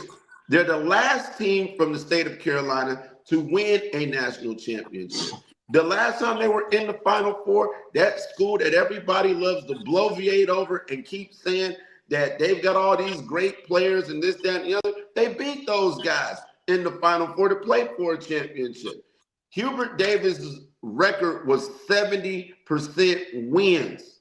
He sent Coach K home. He didn't have a mediocre kumbaya record. He just is coaching at the premier university in the nation. And I'm going to say this too in closing. And if Duke was so great with all the number one draft picks that they've had over the last 10 years, are they the most underachieving program in the country? Them are Kentucky. You see where I'm going with this? Because if you're getting all the first round draft pick and all then and you don't ever win it, you haven't won it since 2015. That's more than a decade ago. What are we talking about? But that's just me giving the actual facts to the narrative about what's happening right now. This was not a pure failure. It just wasn't up to the standard that is North Carolina. But don't think that North Carolina has become a wayside program over the last 5 years. That's just crazy analytics. Go ahead. It's very difficult to win a college basketball championship. You would think, I'll just be some underdog teams and make our run to the Final Four. It's not that easy. People act like it is, but it's probably a little bit easier to win the NBA championship than this. At least you can have an off day in the NBA playoffs. In college basketball, when the tournament gets here, you have an off day. Your ass is going home. Like you said, Mike, you haven't won those banquets. Oh, yeah. All I'm going to say, Carolina fans, stop putting Jay Wright's name in the hat for the fucking coach. He is not coming back to coaching, and he's definitely not coming back to North Carolina. There's no disrespect, but Jay Wright is done with basketball. I mean, if he had any tread left on the tire, which I believe he do, he would have stayed at Villanova and kept winning at Villanova. Like, come on, stop. Just stop with the Jay Wright talk, please. I think that's disrespectful to guys like a Jerry Stackhouse or guys that are in the game that are really trying to be a head coach, and y'all keep bringing Jay Wright's name up. His name is on everybody's short list of coaches. I'm like, God damn, leave him. Well, Joe, you know that when you're a champion, people want you to come back and coach their team too. That's when you win championships. No one we calling him if he didn't know winning at Villanova. So when you win, they're gonna bring your name up. That's part of it. But he stepped away from the game, and he was okay when he stepped away from the game. But sometimes they try to money whip your ass, and they're coming back. And sometimes people money whip you, like, you know what, man, that's a lot of money. I can't turn that down. That's very true. Donald Matthews said the Carolina just is not a big deal. The brand has fell off. Duke has the number one brand. Hold on. He said Duke has the number one brand in college basketball. We earned the most money in college basketball. Check the numbers. Young Chris said nothing but the truth, Pops. Mario Chalmers said it was easier to win the NBA Finals compared to winning the tournament. And I think because there's so much turnover in college basketball. One season you got this. Look at UNLV. These motherfuckers had Larry Johnson, Stacey Ogman, Greg Anthony, Anderson Hunt. And then the next year, these niggas had me on the team. Donald said Virginia and Baylor just won championships and nobody cares about the program. That stuff don't matter. So but we still got to we got a couple more women's games, then we're gonna get to the NBA games, solo sports, and this goes for you. You talked about the Lady Longhorns. They going against Lady Longhorns. You know who they led by. They led by Madison Booker, one of the best players in America by far. I thought she could be up. I know she's the first team All-American, but she was up for Player of the Year. They're going against the Michigan Wolverines, led by Olivia Olsen, man. Michigan basketball and football team is still remaining in the tournament, 1 and 2 respectively. Can Texas go ahead and handle business? Well, the Michigan men's team, they're going to handle business. They're going to beat. I think they play Tennessee, right? Yeah. So this Michigan team going to play the real UT, not that other UT that's in Tennessee, wherever. Are you talking about the urinary track? Yeah, urinary track. The real University of Texas is going to win this game today, and they're going to make their way to the Final Four. I think it's going to be a very good game. Probably Texas' biggest challenge so far to the tournament. They really haven't been challenged. They've been beating everybody by at least 15-plus points in their games, mostly home games, if you ask me. So I think they take care of business against Michigan. I think it'll be a good game, though. Okay. Michael, the people said you got number 2 Michigan going to number 1 Texas Longhorns. Longhorns are favored in this game. Do you think that Texas can handle business? In the women's game, is it okay to make the Texas reference that the only thing in Texas, raised in Texas, is steers or never mind. Anyway. No, you can't say that. Okay. I ain't know. But I think that the Longhorns will represent the state of Texas. They're the last thing going for this academic year. We've Baseball seen. season has started. Baseball season has started, Mike. Why you talking shit? Oh, excuse me. I was losing track. I mean, maybe I thought they shut down the rest of sports for this year because Texas saved the money and put it in the 2026-27. But no, I've got the Lady Longhorns representing University of Texas and carrying the banner for the whole athletic department, trying to win a national championship. I mean, hey, you got to get it how you live. And sometimes when the men let you down, there's always great to have a strong woman to pick up the mantle and carry the banner. And that's where the Texas program is. That's where they are. The state of their men's program is in flux, so they have to depend on the ladies. That's crazy. Matriarchy. Jody, you speaking of coaches, have you seen the UT assistant coaches on the sidelines? Have you seen her? I haven't, but you know I'm gonna look. I will send you a picture, my brother. Absolutely. Oh my God. Taquan Watts said USC will be UNC will be all right. He said Texas my pick for the chip. Sick of the UConn shit. UConn is dominant though. I mean, UConn is doing what like I said. I don't know UConn. They get every player in America, and everybody else just get everybody else they can. Donald City got the Longhorns. In this game, I think the Texas Longhorns are very strong defensively, well coached again. I just think that I think Madison Booker she's phenomenal, man. She's a phenomenal player. Yeah, yes. She can carry a team, and she don't have to right now. I think they get by the Michigan Wolverines, but in the next round, where they potentially got to play UConn or they potentially have to play some of these other teams, UCLA, they potentially might have to play them. I think the number 1 seed is UConn, the number 2 seed is UCLA. So I think they will have to probably, if they win this game and UCLA win, that will be the matchup in the Final Four. So I got Texas winning this game. But last but not least, man, Solo Sports, we got another Texas team. You still got some hope. You got TCU. Olivia Miles is fantastic. Olivia Miles going against that number 1 South Carolina team. You know, South Carolina is loaded with talent, and we know they have a fabulous head coach over there. She was so good, they tried to get her to be the Knicks head coach in the NBA. So who you got in this matchup? South Carolina's going to win. Texas Christian University is going to put up a fight. Their last game, Jody, Mike, they had two ladies that ran the whole game. They either scored or assisted on every single point of their last game. That's not going to work against South Carolina. South Carolina Gamecocks, the Lady Cocks are going to come strong today. They will tackle the Lady Horned Frogs, send them packing back to Fort Worth, Texas. So South Carolina takes care of business in this one. Okay. Mike, the people saying who you got in this game, TCU or South Carolina? Well, first I'm going to start with the Texas assistant coach that Sol was referencing. Once she becomes a head coach, I want to be supporting her NIL collective. I want to make sure she has all the money she needs to get the recruits that she needs, because I just want to see her attire game in, game out. Mike, you want to be her seat cushion, Mike? What you saying, bro? Yo, a flotation device, buddy.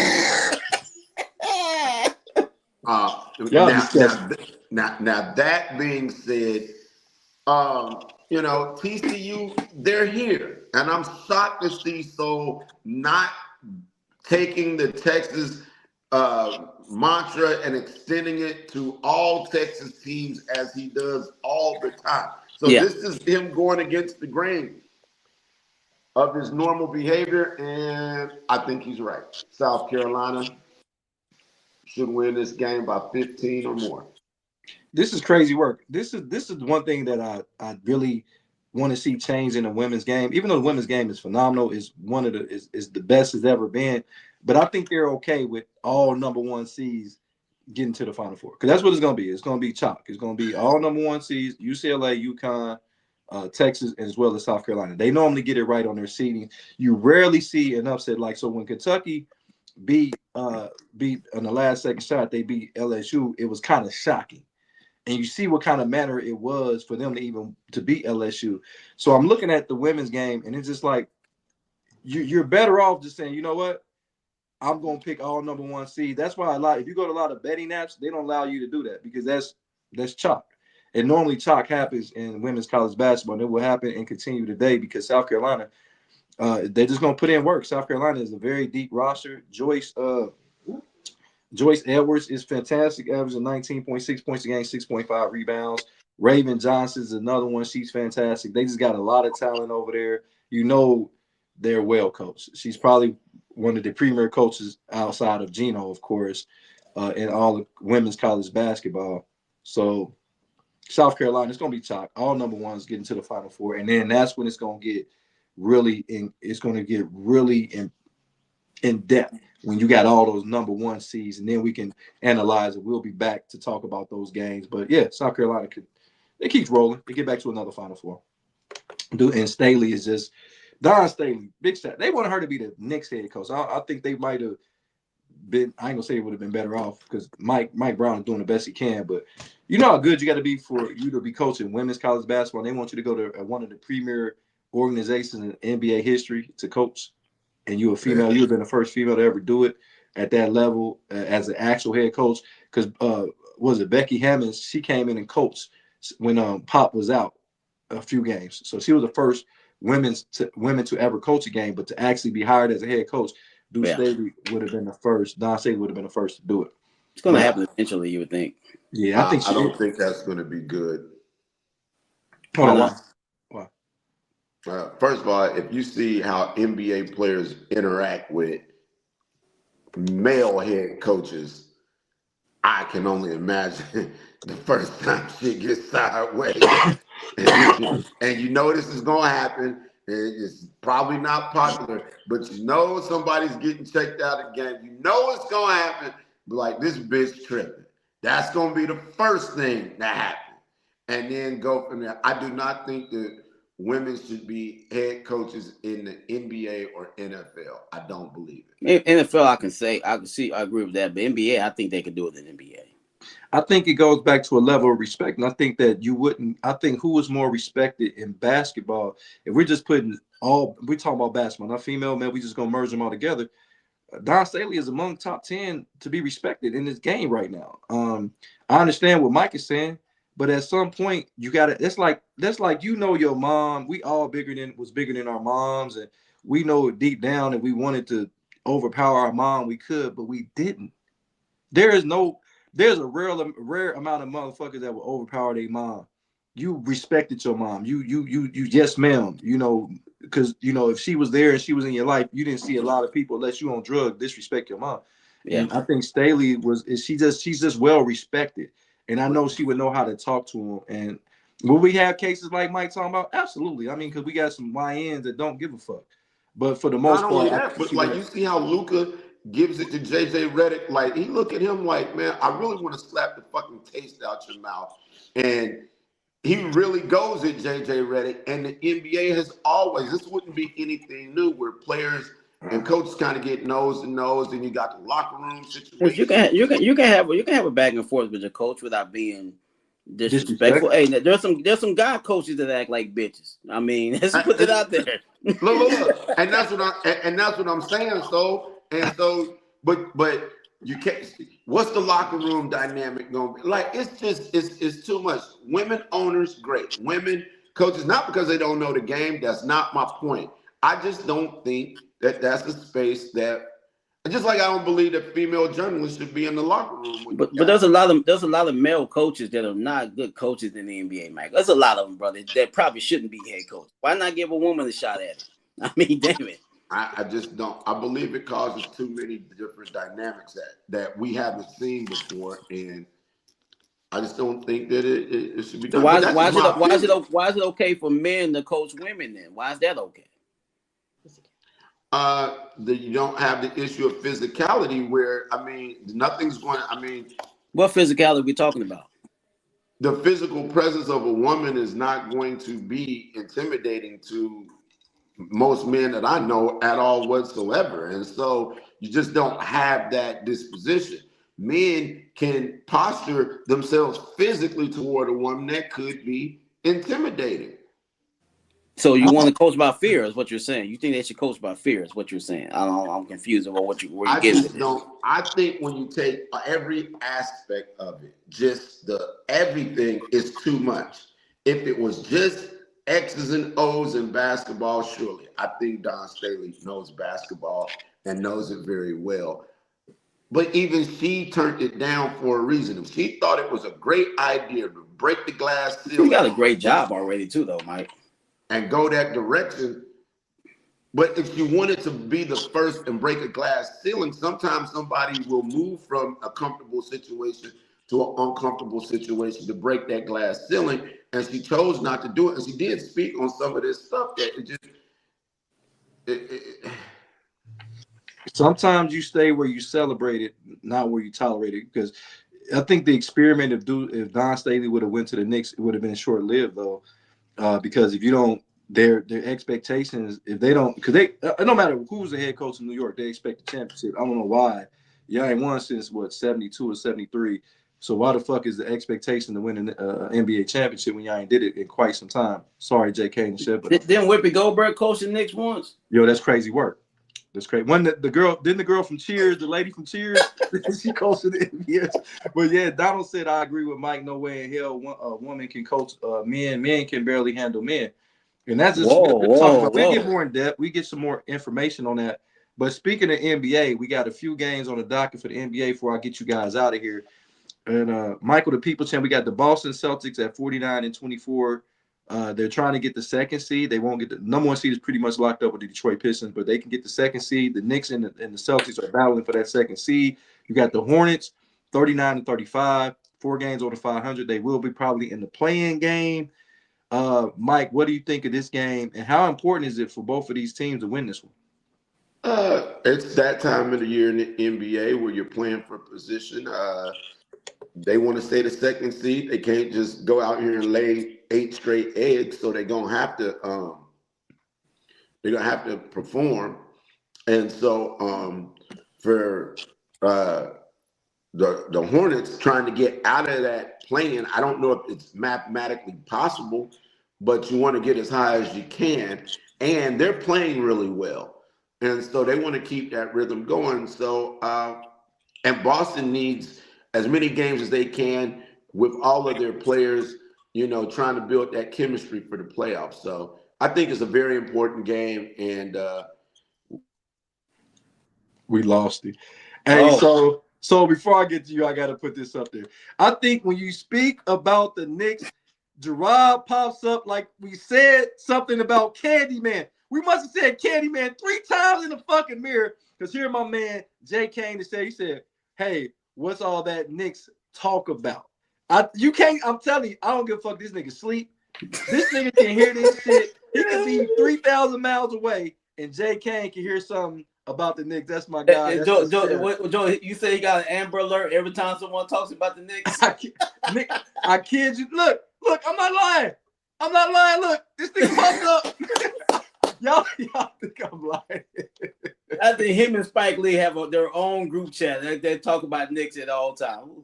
All time, man. But that's the chef right there, man. Jay Kane, the chef in the building, man. We got our guys saying this is elite here. I mean, we got a lot of people joining into the chat. We really appreciate you guys popping in on the chat. But let me get this back up there right here. Soul on Sports, man. What do you think? The Celtics or the Hornets? Who you got in this game? The Celtics need a win. I do believe they lost their last game they played. I think they lost the last game they had. They need to get back on track. I don't know if they're healthy. I know Jaylen Brown has been down a few games. I don't know how much the Celtics really want this game. I think they figure the ones. I know they can't get the 1 seed, but it's not that important to them. They know they can go in Detroit and win a big game. But the Hornets really need to stay on track. I know the Ball brother got knocked out the other day. Somebody gave him an elbow to the face. I don't know if he's going to be playing in today's game. I don't know if these light-skinned brothers are pretty tough now, according to Mike. But I'm going to go Boston Celtics to get the win today over the Hornets. Hey, it's crazy. I don't know if Mikey went out for a second. Do you see Jay Kane jump in here? We talked about the Knicks. That nigga popped up like Candyman and shit. Hey, bro. Yo, it's That crazy. man's like a genie in a bottle when you start talking about the You Knicks. better not talk about the Knicks. You better all talk about that nigga's shoes or something than you are talking about the Knicks. But in this one right here, man, I like the Celtics. I think the Celtics are starting to get that mesh, that camaraderie. That I know me and Mike pick a lot of fun at each other with Jaylen Brown and Jason Tatum. Who is better? Who's Batman? Who's Robin? Whoever. But I think that nobody really cares about that. I think it's just good cinema, good TV, because both of these guys are good friends. They learn to play off of each other. I think they're the best combo in basketball. When both of those guys are healthy, I don't see another combo that is good as those two guys. You've seen it. They've been to multiple Eastern Conference finals and actually won a championship together. I think that the Hornets are hot. They hitting on all cylinders. But in this game, they're at home. I just think the Celtics right now probably got a top 3 coach in the NBA and Joe Mazzulla. And I think they win this game and try to stay in the second seed. I think the higher seed having home court at some point is important in the playoffs, and they want to have at least 2 rounds where they go have home court advantage. I like the Celtics in this one to remain in the second seed. I love 2 rounds with home court advantage. Yo, that's crazy work. Jay Kane said he got the Celtics win and the Knicks win. Jay Kane said that Tatum is a game or 2 away from offensive rhythm. He's already rebounding. I asked, Light Bright. She always brightened up the show. She said she got the Celtics. She's a Celtic fan. I don't know why. I think she just liked the colors. I'm just playing. And then Jay Kane said the Knicks win if Cat is wet from outside. Yo, hold on. Yo, this nigga said they win if Cat is wet. No one wins if the cat is dry. No one wins. Wow, I'm gonna go ahead. We're gonna keep it moving. Solo sports.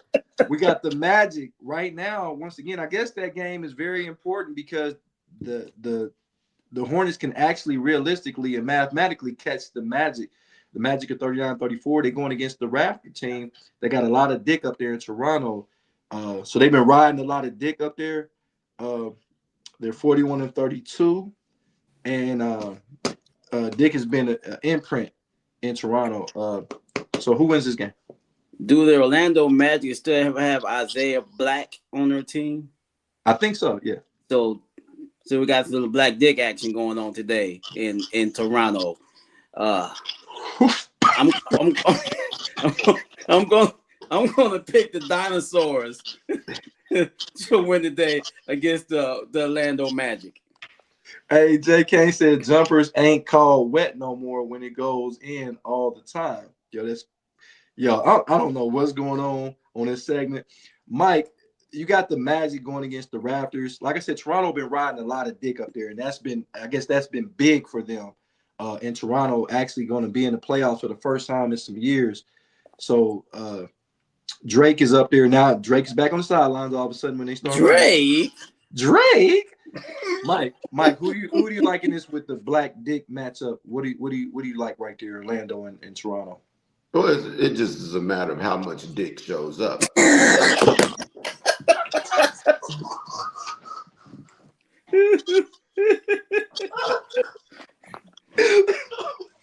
Mike, how important is it that Dick shows up today? It's massively important for Dick to show up, because if the Raptors don't show up with no dick, then they have no chance to win it. And I mean, so, the Magic could, try to fruity Lucky Charms or something their way to a win. But this game, it all boils down to dick and who shows up with the most. That's what I say. That's who's winning then, Mike? Who's winning? Whoever shows up with the most dick. It's in Toronto, and they also, not only do Toronto have a lot of dick, they also got guys that are booty bandits and like to run out on a check. 17,000 dude up there. Yeah, 17,000 to be exact. I wonder if dude ever got his money. Unless Orlando shows up with the magic stick. Magic Mike to be exact. But in this game, in all actuality, I think Toronto, they're playing very well. Scotty Barnes is got to be up for all defensive first team. Like Scotty Barnes, he's a guy that's multifaceted. This guy can be your leading scorer or actually stop your best player on the other team, especially on the perimeter.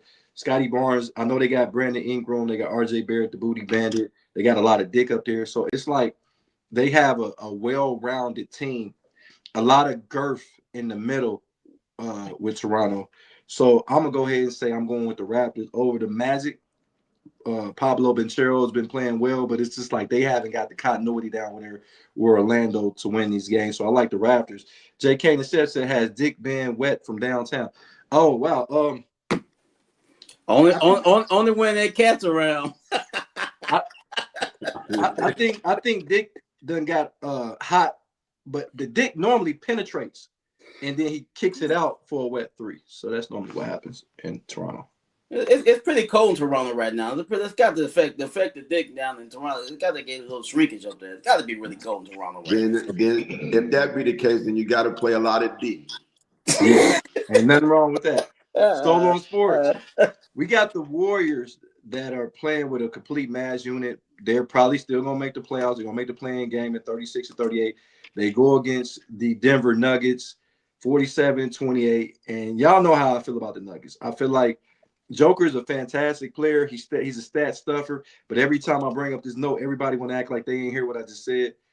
The Joker has not been out of the second round but one time in his career. He's been in the league 9 years. Now, that year he did win a championship. He's averaging a triple double. What does that matter if you're not winning championships? If you're at, because Russ. My thing is the Joker has done it 2 times in his career, average triple double. Russell Westbrook done it 4.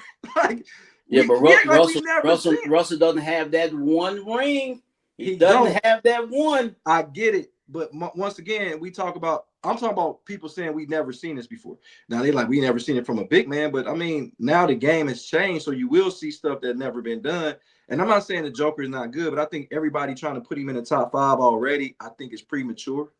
I think that is almost like premature ejaculation, almost like I thought we had left Toronto in the last segment. I think we did, but I think the Joker is fantastic. I think he's the top 3 player in the league.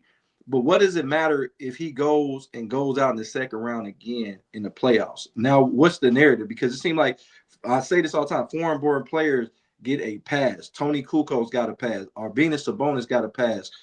Dirk Nowitzki really at some point got a pass. Luka Doncic getting a pass. The Joker's getting a pass because all they got to do is do it one time, and that's good enough. But who you got in this game? So the Warriors or the Nuggets?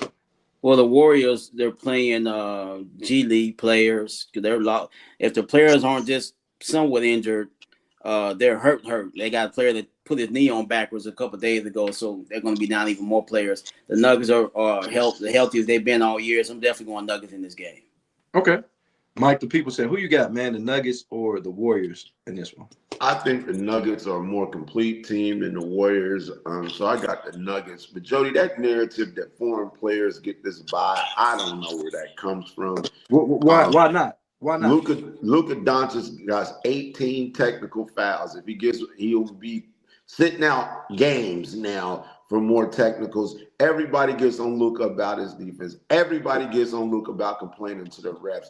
That's all we heard. I think that some of these other guys previous to now were a little bit quieter. Like Dirk Nowitzki wasn't a loud personality. He was just a guy playing somewhere in the Midwest in Texas.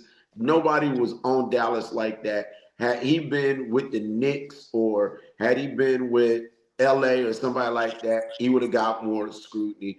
Tony Kukoc was playing with Jordan and Pippen, won 3 championships. What was there to scrutinize? He never was going to be the one on that roster, nor the 2. So what was there to scrutinize? So Drazen Petrovic gets a lot of praise for what he brought to the game.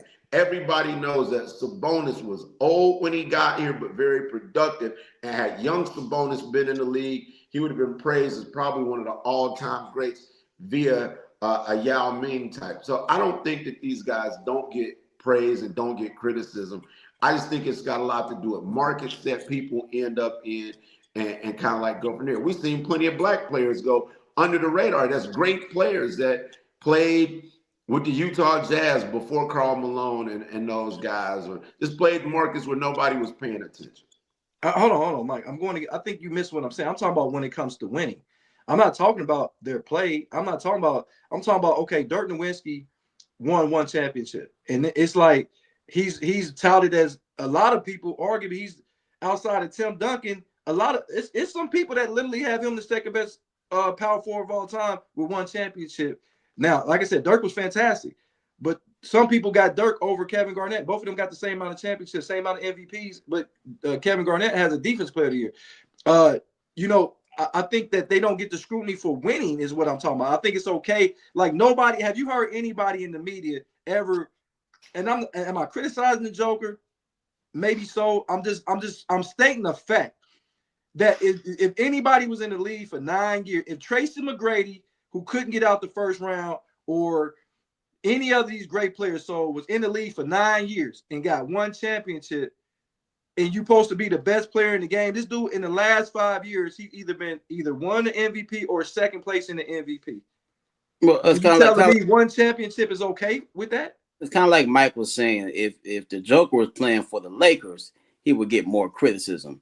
Luka has gotten a pass when he was with the Dallas Mavericks. Now he's in La La Land. If he don't win a championship in LA, he's gonna give him a type of criticism that he's never seen before. So I think location has a lot to do with it also. Okay, well, we gonna see, but I just want to be, because I don't want everybody in the media, the social media, the sports media to jump on this bandwagon that I've been on. And everybody know I stand on fucking business. I don't totally disagree with you, but I think it's because we attached to American-born players way earlier. We attached to Tracy McGrady at 16. We start hearing about this kid, right? And then he's playing with Vince Carter, and then everybody's expecting that he is going to become this, quintessential icon, great championship guy. And then that didn't happen, and injury and just something just didn't work out. And so then that doesn't happen. So then he gets scrutinized. We don't have that attachment to these foreign-born players because the first time we hear about them is in the second round of a draft, and the 57th pick is going to Denver for Jankos Noxnuskits. And we don't know who the fuck he is, and we've not put anything attached to it. 5 years into his career, we're like, wait a minute, this motherfucker's fantastic. I get that, but yeah, I mean, last time I checked was the number 1 pick of the draft. Last time I checked, Darko Milicic was the 2nd pick of the draft or 3rd pick in the draft. Darko Milicic got criticized. Detroit and Darko got criticized for them taking him over Carmelo. That ain't what I'm talking about. So you keep talking about criticism. I'm like, let's lead. Everybody get criticized. I'm talking about winning. Nobody get. Matter of fact, I think Darko has. Did he get a championship with the? No, he got the team. He got a year after that. But the thing about it is, I'm talking about winning. Dirk is they got a statue. Name a team that got a guy that won one championship and got a statue out. But he's the only. That's the only championship we got. Stop shitting on my Mavericks and Dirk. That's not what I'm right. I mean, so that's not what I'm saying. I'm not shitting on it. I'm just saying, like, you got guys that it's like they don't get the criticism. I'm sorry. Because I'm sorry we're not the Spurs. We don't have 6 fucking championships. I'm sorry, dog. I'm sorry. So we done seen Dirk Nowitzki be the number 1 seed, get knocked out by the AC. Very true. It happened to the Spurs too. But guess what? They got 5 championships, so it was no criticism to go around. These guys got 1 chip, and it's really not a knock to Dirk because Dirk had a fantasy. Yeah. I'm not saying this is the thing. When you talk like this, people think you hate. I'm stating fucking facts that people don't see. The Joker's been in the fucking NBA for 9 seasons. He got 1 time he was out of the second round. Now, like I said, he won a championship in that round, but he's 1 for 8. He can't even get out the second round. I think it's an expectation thing too. I think if you expect more out of these players, like the Kobe's and the Tim Duncans, and we expect them to win multiple championships, they get it done. That's cool. But if your expectations are low, like you got a Joker, you got a Dirk, they don't expect them to win nothing. They do win one. Boom! Look, they got a championship. That's great. I think this is where you're hitting a home run, Jody. This is the point that you're really making, and this is a good point. Is that yes? The Joker being in the league 9 years and only getting out of the first round 1 time is ridiculous. Second round. Second round. He should be in that Western Conference Finals at least 2 to 3 more times. That's what I'm saying. On a career. Now, it hasn't helped that me personally, they should have never got rid of the coach that got them to the championship. For those like Donald who don't think that coaching matters, it's a classic example of that. Where that coach was the right coach to push the right buttons to get the right results in the middle of fucking nowhere when you're looking at Denver in the basketball world. Who lines up to go to fucking Denver? Not many people, but right players, right person, right place, what time.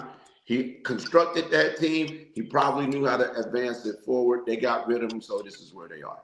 And Mike Malone not having a job is fucking preposterous. That he must be an asshole. Yeah, because he should have got picked up. As soon as Denver cut that nigga, he should have been picked up. All these teams that's poorly coached. He to be honest, he should have took the job in New York. New York should have been like, fuck it. Mike Brown is doing his thing, but I think that Mike Malone would have been a better fit for the Knicks right now. Hopefully he goes to Carolina. No, I think he's an NBA guy. Ashley Light Bright said she got the Warriors, so I don't know what she's drinking. You still drinking from last night? Because I don't know why you picked the goddamn Warriors. Jay Kane, the chef, said the Lakers have a good chance to win a championship. I think it's only 2 teams that's better than them in the West. I think they could beat everybody else, and those teams are Spurs and the Thunder. Jay Kane, chef, says also San Antonio Spurs got 5 chips and nobody cares. Hey, whoa. He's got a point. No, the fuck he don't. Got a point. No, the fuck he don't. We talking about the Spurs. Jay Kane is 100% on that. No one gives a shit about the San Antonio Spurs. Yes, they don't. See this shit. So now, you see this shit. You know why, Jody? Because they just showed up and played basketball. No one really cared about their games because they were kind of boring. They won. It's all good. You don't apologize for winning. Nobody give a fuck about the Knicks. The Knicks have not won a championship since 70. But if the Knicks win the championship this year, they're gonna treat it like. But they're not. They're not. If they my do, my grandson won't even see the Knicks win the goddamn championship. If they do, that's gonna mean more than all those rings the Spurs. Well, we ain't gonna. Hey, JK, we ain't gonna be allowed to see it. Well, let me get some of this cookie. Hey, Mike, get some of that. Yeah. The Spurs championships do matter. Probably the first 2 championships that the Spurs won was boring as hell because David Robinson's a lackluster personality and Tim Duncan. But once you kind of got Tony Parker in there and you start getting Mono in there and then you start getting the Claw in there, they became more likable and their brand of basketball became perimeter. We got the Euro step now, which is taking over every aspect of basketball. So, and we are now looking forward to see if Wembanyama can restart that legacy. So I don't think that the Spurs championships are discredited. They're kind of like the Patriots. Hold on. Credited. And also, Mike, we had drama. We had Tony Parker messing with Brett Berry's wife. Come on, man. We had drama. All of it. That's not enough drama. That's not enough. I mean, damn. We didn't have because we didn't have Phoenix Suns drama where you had to trade a nigga at midnight because the baby came out mixed. Is that what you're saying? We had that kind of drama. That's the type of sex appeal I'm talking about. That's crazy. Hey, Jay Kane, the chef, said I have never had a conversation with people, not even Jody, be like, man, I'm so glad the Spurs won. Hey, Jake, my man Chabby said Arizona #1. He must be a big Arizona fan. It is the Arizona Invitational as we speak, but we'll see if somebody can actually beat this team. They're very good. And then also Jay Kane said, who talks about the chips? Nobody talks about it at the moment that lead the chips. And he said Wemby is becoming one of my favorite players. He is a dog. But I got the Nuggets in this game. I think the Nuggets win, but I can't wait if the Nuggets don't get out of the second round this year. We got to start having this conversation. I'm just getting ahead of the ball game because social media like to jump and say stuff after somebody else said. Well, I've been the only one that's been criticizing the Joker. I have never heard anybody, and I'm not saying the Joker's not a good player. I just think he runs out of gas. I think he does so much during the regular season, he runs out of gas, and I think that's the problem when he gets to the playoffs. He's exhausted because remember the last time they played against Minnesota, he was 0 for 6 from 3-point. That means you're tired. You're tired. I'm a shooter. When you are tired, you'll jump. Your legs are the first to go, and that means you can't shoot. So you're going 0 for 6, and then you let when they went against the Thunder, he was letting motherfucker Austin. What's the name? What's the guard? The dude with the headband. The point guard. Who was that dude, Mike? That played for Oklahoma City. The one from he came from the Lakers. The white guy with the headband on. The bald-headed guy, yeah. Yeah, I can't believe I can't remember his name. Yeah, I can't think of it right at the moment. I'm looking at his face. I know exactly. Yeah, it's like it started with a C. I can't. Sorry, I can't believe his name is escaping me. Fuck. Caruso. Austin Crozier. Alex Caruso. Alex Caruso. I'm sorry. I can't believe I can't remember his name. Yeah, there you go. Yeah, that's his name. But yeah, he was letting the Joker was getting jammed up by him. But we got the game of the day, guys. Before we get out of here, the game of the day, Michael. We got the Knicks at 48-26 going against the Thunder at 58-16. Both of these teams need to win this game because the Knicks are trying to get into the second spot. Of course, they battling with the Boston Celtics for the number 2 spot in the Eastern Conference, and the Oklahoma City Thunder. They only got a 2-game lead on San Antonio. They don't. I don't think they want to. I think they need home court to win it all. I think throughout, because I think if Oklahoma City plays San Antonio, I think they would rather be in Oklahoma City if there's a game 7 than play in San Antonio if there's a game 7. We know how that went this year in the regular season. Michael, the people saying, who do you have in this game on the game of the day, the Knicks and Thunder? I will go with the Thunder. I have no reason to believe in the Knicks. The Knicks don't even have a reason to believe in the Knicks. Now, that doesn't mean they may not win and give people reason to believe, but right now we have no empirical evidence to show us that we should take the Knicks over the Thunder at any point in time. So I'm going to stick with that. Best wishes to the Knicks and their fan base. I thought you was from New York. When they all of a sudden you ain't from New York, son?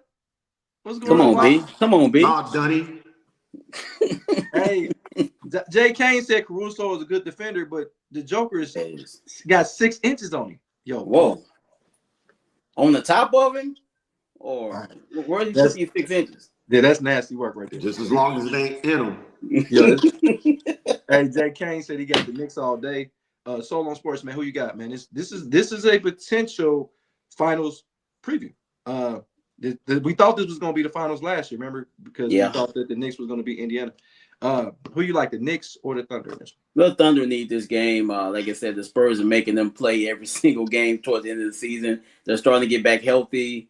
I will take the Thunder, and SGA probably going to get 15 phantom fouls, 28 extra free throws. So, yeah, I'm going to Oklahoma City to win this game over Jalen Brunson and the Knicks. And hopefully nobody from the Knicks does anything freaky like thumbs up asses or twisting nipples, all that freaky shit the Knicks like to do. I don't know. They do all that locker room shit on the court. Come on, brother. Say that freaky weird shit y'all do. You shouldn't be doing it in the locker room. They're doing it right in front of the camera. I'm going Thunder to win this game. Yeah, the pineapple upside down in their locker room. Yeah, for sure. They probably be having sleepovers and shit. Hey, you come to my house, bring your finger, nigga. We got one sleeping bag. Bring your girl with you. In one bar of soap. Not the body wash. You make $30 million. You only got one bathroom. Bar soap. Hey, Jay Kane said Towns will show up with Rob will show up. He said Hart will show up and Brunson gets 30. And I don't think it's gonna be enough, Kane. It won't be enough. I got the Thunder winning this game. I think the Thunder is they want to avoid San Antonio by all costs. They want to avoid the fucking Spurs by all costs. So I think they're gonna pull out all the stops to make sure they're the number 1 seed, so they won't have to face the Spurs. They want to make sure they got the home court advantage if they so do have to play the Spurs. And I think that they're going to keep winning to keep the Spurs at bay because the Spurs are only down by 2 games. Jay Kane said, do I need to come back on the show? Too much Knicks bashing. Yo, y'all on some bullshit. Hey, listen, man. Hey, Kane, listen, man. We saw the thumb up the ass. We saw it on TV, bro. Are you also? I want to know this, Kane. Are you defending this weird behavior going on? We don't do that type of shit on this show, do we? Right. I mean, that's I guess because it's in New York, it was a Diddy party. You would think that the Hawks might be more inclined for this kind of shenanigans, but Or maybe the Golden State Warriors out there. Maybe, yeah. One of those two teams. You don't expect this from the Bronx Bombers. Yeah, you got thumbs up asses with Tim's on. That don't go good. That's kind of confused here. That's crazy work. And they be butt naked with Tim's on in the locker room, like, yo, son, hey, yo, guy, you got some soap on the rope, son? Yo, B, I got some baby oil on my back. B, can you take that? Hey, yo, hey, listen, man. If you a man and thumbs there's up only their man ass around every day, B. and your back is, don't ask another nigga to scratch your back. And on top of that, y'all got a nigga in y'all locker room that got a tramp stamp. This nigga got a tattoo on the small of his back. They said Cat had a tattoo on the small of his back. Oh my God. Hey, Jay Kane, I know you ain't defending this, B. You seen this woman? She bad. Oof. He said, yo, hey, YJ Kane, he said, yo, it's fake news, and it's Trump. They're eating the cats and dogs. It's fake news. Hey, man, great show, man. Great to be back, man. We'll be back tomorrow at our regular scheduled time on the weekdays at 7:30. But before we get out here, let us get our final thought, man. We would have our guy. We're gonna have our guy Faison Love. Y'all know him. His roles as Big Worm, Big Perm, whatever you want to call him, off of Friday. Also, he was in Thin Line Between Love and Hate, Couples Retreat, Who's Your Caddy, Money Talks, and a numerous amount of movies. He wants to do business with Against the Grain Sports. He's seen our show. He said we talk a lot of shit. He love it. He wants to come on here and tell his story because he was actually an athlete from where he's from San Diego. He's actually was friends with Marcus Allen. He's from the same town Reggie Bush is from. So he's going to come and tell his story on Against the Grain Sport, his sports story, and he wants to do business. So I'm very excited about that. Got to meet him. Very, very cool guy. Met him this weekend, and he said he saw the show. He can't wait to come and be a part of this and be interviewed. So I said, oh, hell yeah. You can come talk your shit. Yo. Come talk your shit. So we'll know about that very soon. I actually got another meeting with him on Tuesday, so we'll see how that goes. JK said I will be on the show tomorrow. This Knicks hate got to stop. How's it hate when y'all doing some fruity Babylon shit on there, man? Y'all doing it in 4K right in front of everybody. They act like it look like Sodom and Gomorrah on y'all sideline over that bitch. But yeah, I guess y'all couldn't get a female coach. Y'all would hate that hater because she hated it. No, she get them straight. Y'all cut that gay shit out. Cut it out. Yeah, it's crazy work. Hey, but Michael, the people say, man, give me a final thought as we get out of here. Well, it's come to my attention that Deshaun Watson is owed $46 million this year. So I suspect that he will be the starting quarterback for the Cleveland Browns going into the season. I know a lot of people think that Shedeur Sanders should be getting his opportunity, and that may very well be true. But if this is accurate and $46 million is on the table for this year for Deshaun Watson, he has to play. You cannot have $46 million just sitting on the bench. Okay. All right. So long sports, man. Give me your final thought as we get out of here. I brought this up earlier, man, but Bronny James is my hero, man. He's got a billionaire daddy at home. He's got plenty of money. Bryce. I said Bronny. Bryce James is my hero. He gets to sit on the bench, don't have to play, gets to watch the team play, gets to cut down the nets, possibly win a championship. And if it don't work out for him, he's still going to be rich. So he's living a good life, man. Everybody should want to grow up and be like Bryce James. No doubt, man. Hey, my final thought is this. We getting down. We got 6 teams remaining. And after the day, we'll have 4 teams remaining in college basketball. Right now, we already have a Big Ten team representing the Big Ten in Illinois. Potentially, we have Michigan today. That'll be 2 Big Ten teams. The Big Ten has not won a national championship, and I said this before, since 2000. That was the Michigan State Spartans. We had a lot of close encounters. The Michigan that made it to the final. Wisconsin had been to the finals. Ohio State has been to the finals. But nobody's seen, even Indiana have been to the Final Four since that period, to name a few. There's other teams that have been there. I'm just giving y'all a few. Purdue just went a few years ago. Now we got Illinois. Can they actually win a national championship this year? Can Michigan or Illinois be a team that cuts down the nets? Or can they dethrone or beat dethrone? Can they make sure that Duke goes down, who's won a national championship in that span? UConn has won multiple championships since 2000. Arizona has not been to the. This is the first time they'll be in the Final Four since 2001 themselves. So they haven't won a championship since 1997. But can the Big Ten actually win it this year?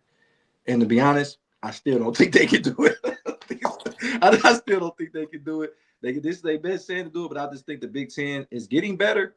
But I think Arizona, Duke, and UConn are way too strong for the remaining teams in this tournament. So it'll be another year the Big Ten will not win a national championship in basketball. Hey, Jody, I know a school that's got 3 national championships since 2000. Florida. I know another school. UConn. I'll just give you the years: 05, 09, and 17. You naming them, but UConn got 5. Florida got 3. So they don't have 5 since 2000. Yes, they do. UConn got 5 championships since 1999. He's right. We just talked about this a couple weeks ago. Kevin Ali got 1. He got 1. They did it with Rip Hamilton. They did it in 04 with Okafor. They did it with Napier. They did it with what's your man's Kemba Walker. And then they did it with it was another one. What was the other one we talked about? So they got 6. So they just got 2 with Dan Hurley. That's 6. Yeah. So it's UConn with 6, and then 2 teams with 3, and then the rest of the pack. Yeah, because Florida got 3, North Carolina got 3. Don't Duke got 3 or 2? I don't think they're in this conversation. No, Duke got 2. I think they got 2.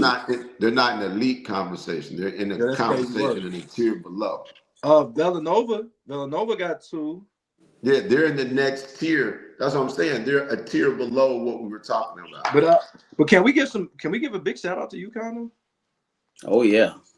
The ladies and the men, they know how to play basketball up there, bro. And if they win this one, they got 7 championships since 1999. And they ain't counting what the women's done. Oh, I ain't gonna even get to that. That right there is unfair, man. But we'll talk about that. I'm your host, Jody Coleman of Against the Grain Sports Podcast Uncut. We're here with my man Jarrell Solon Sports Glenn, all the way from San Antonio, Texas. We got Michael the People's Champ Perry in the house. We got Ray Wonder Sabar Lindsay in his absence. Jason the Hefty Lefty. We got Andrew mic'd up. And like you said, Donald, the voice of the youth. Couldn't do none of this without my man Jay Kane, the chef, cooking it up in the kitchen. Hey, so what we doing till tomorrow, man? We working, baby. See y'all later.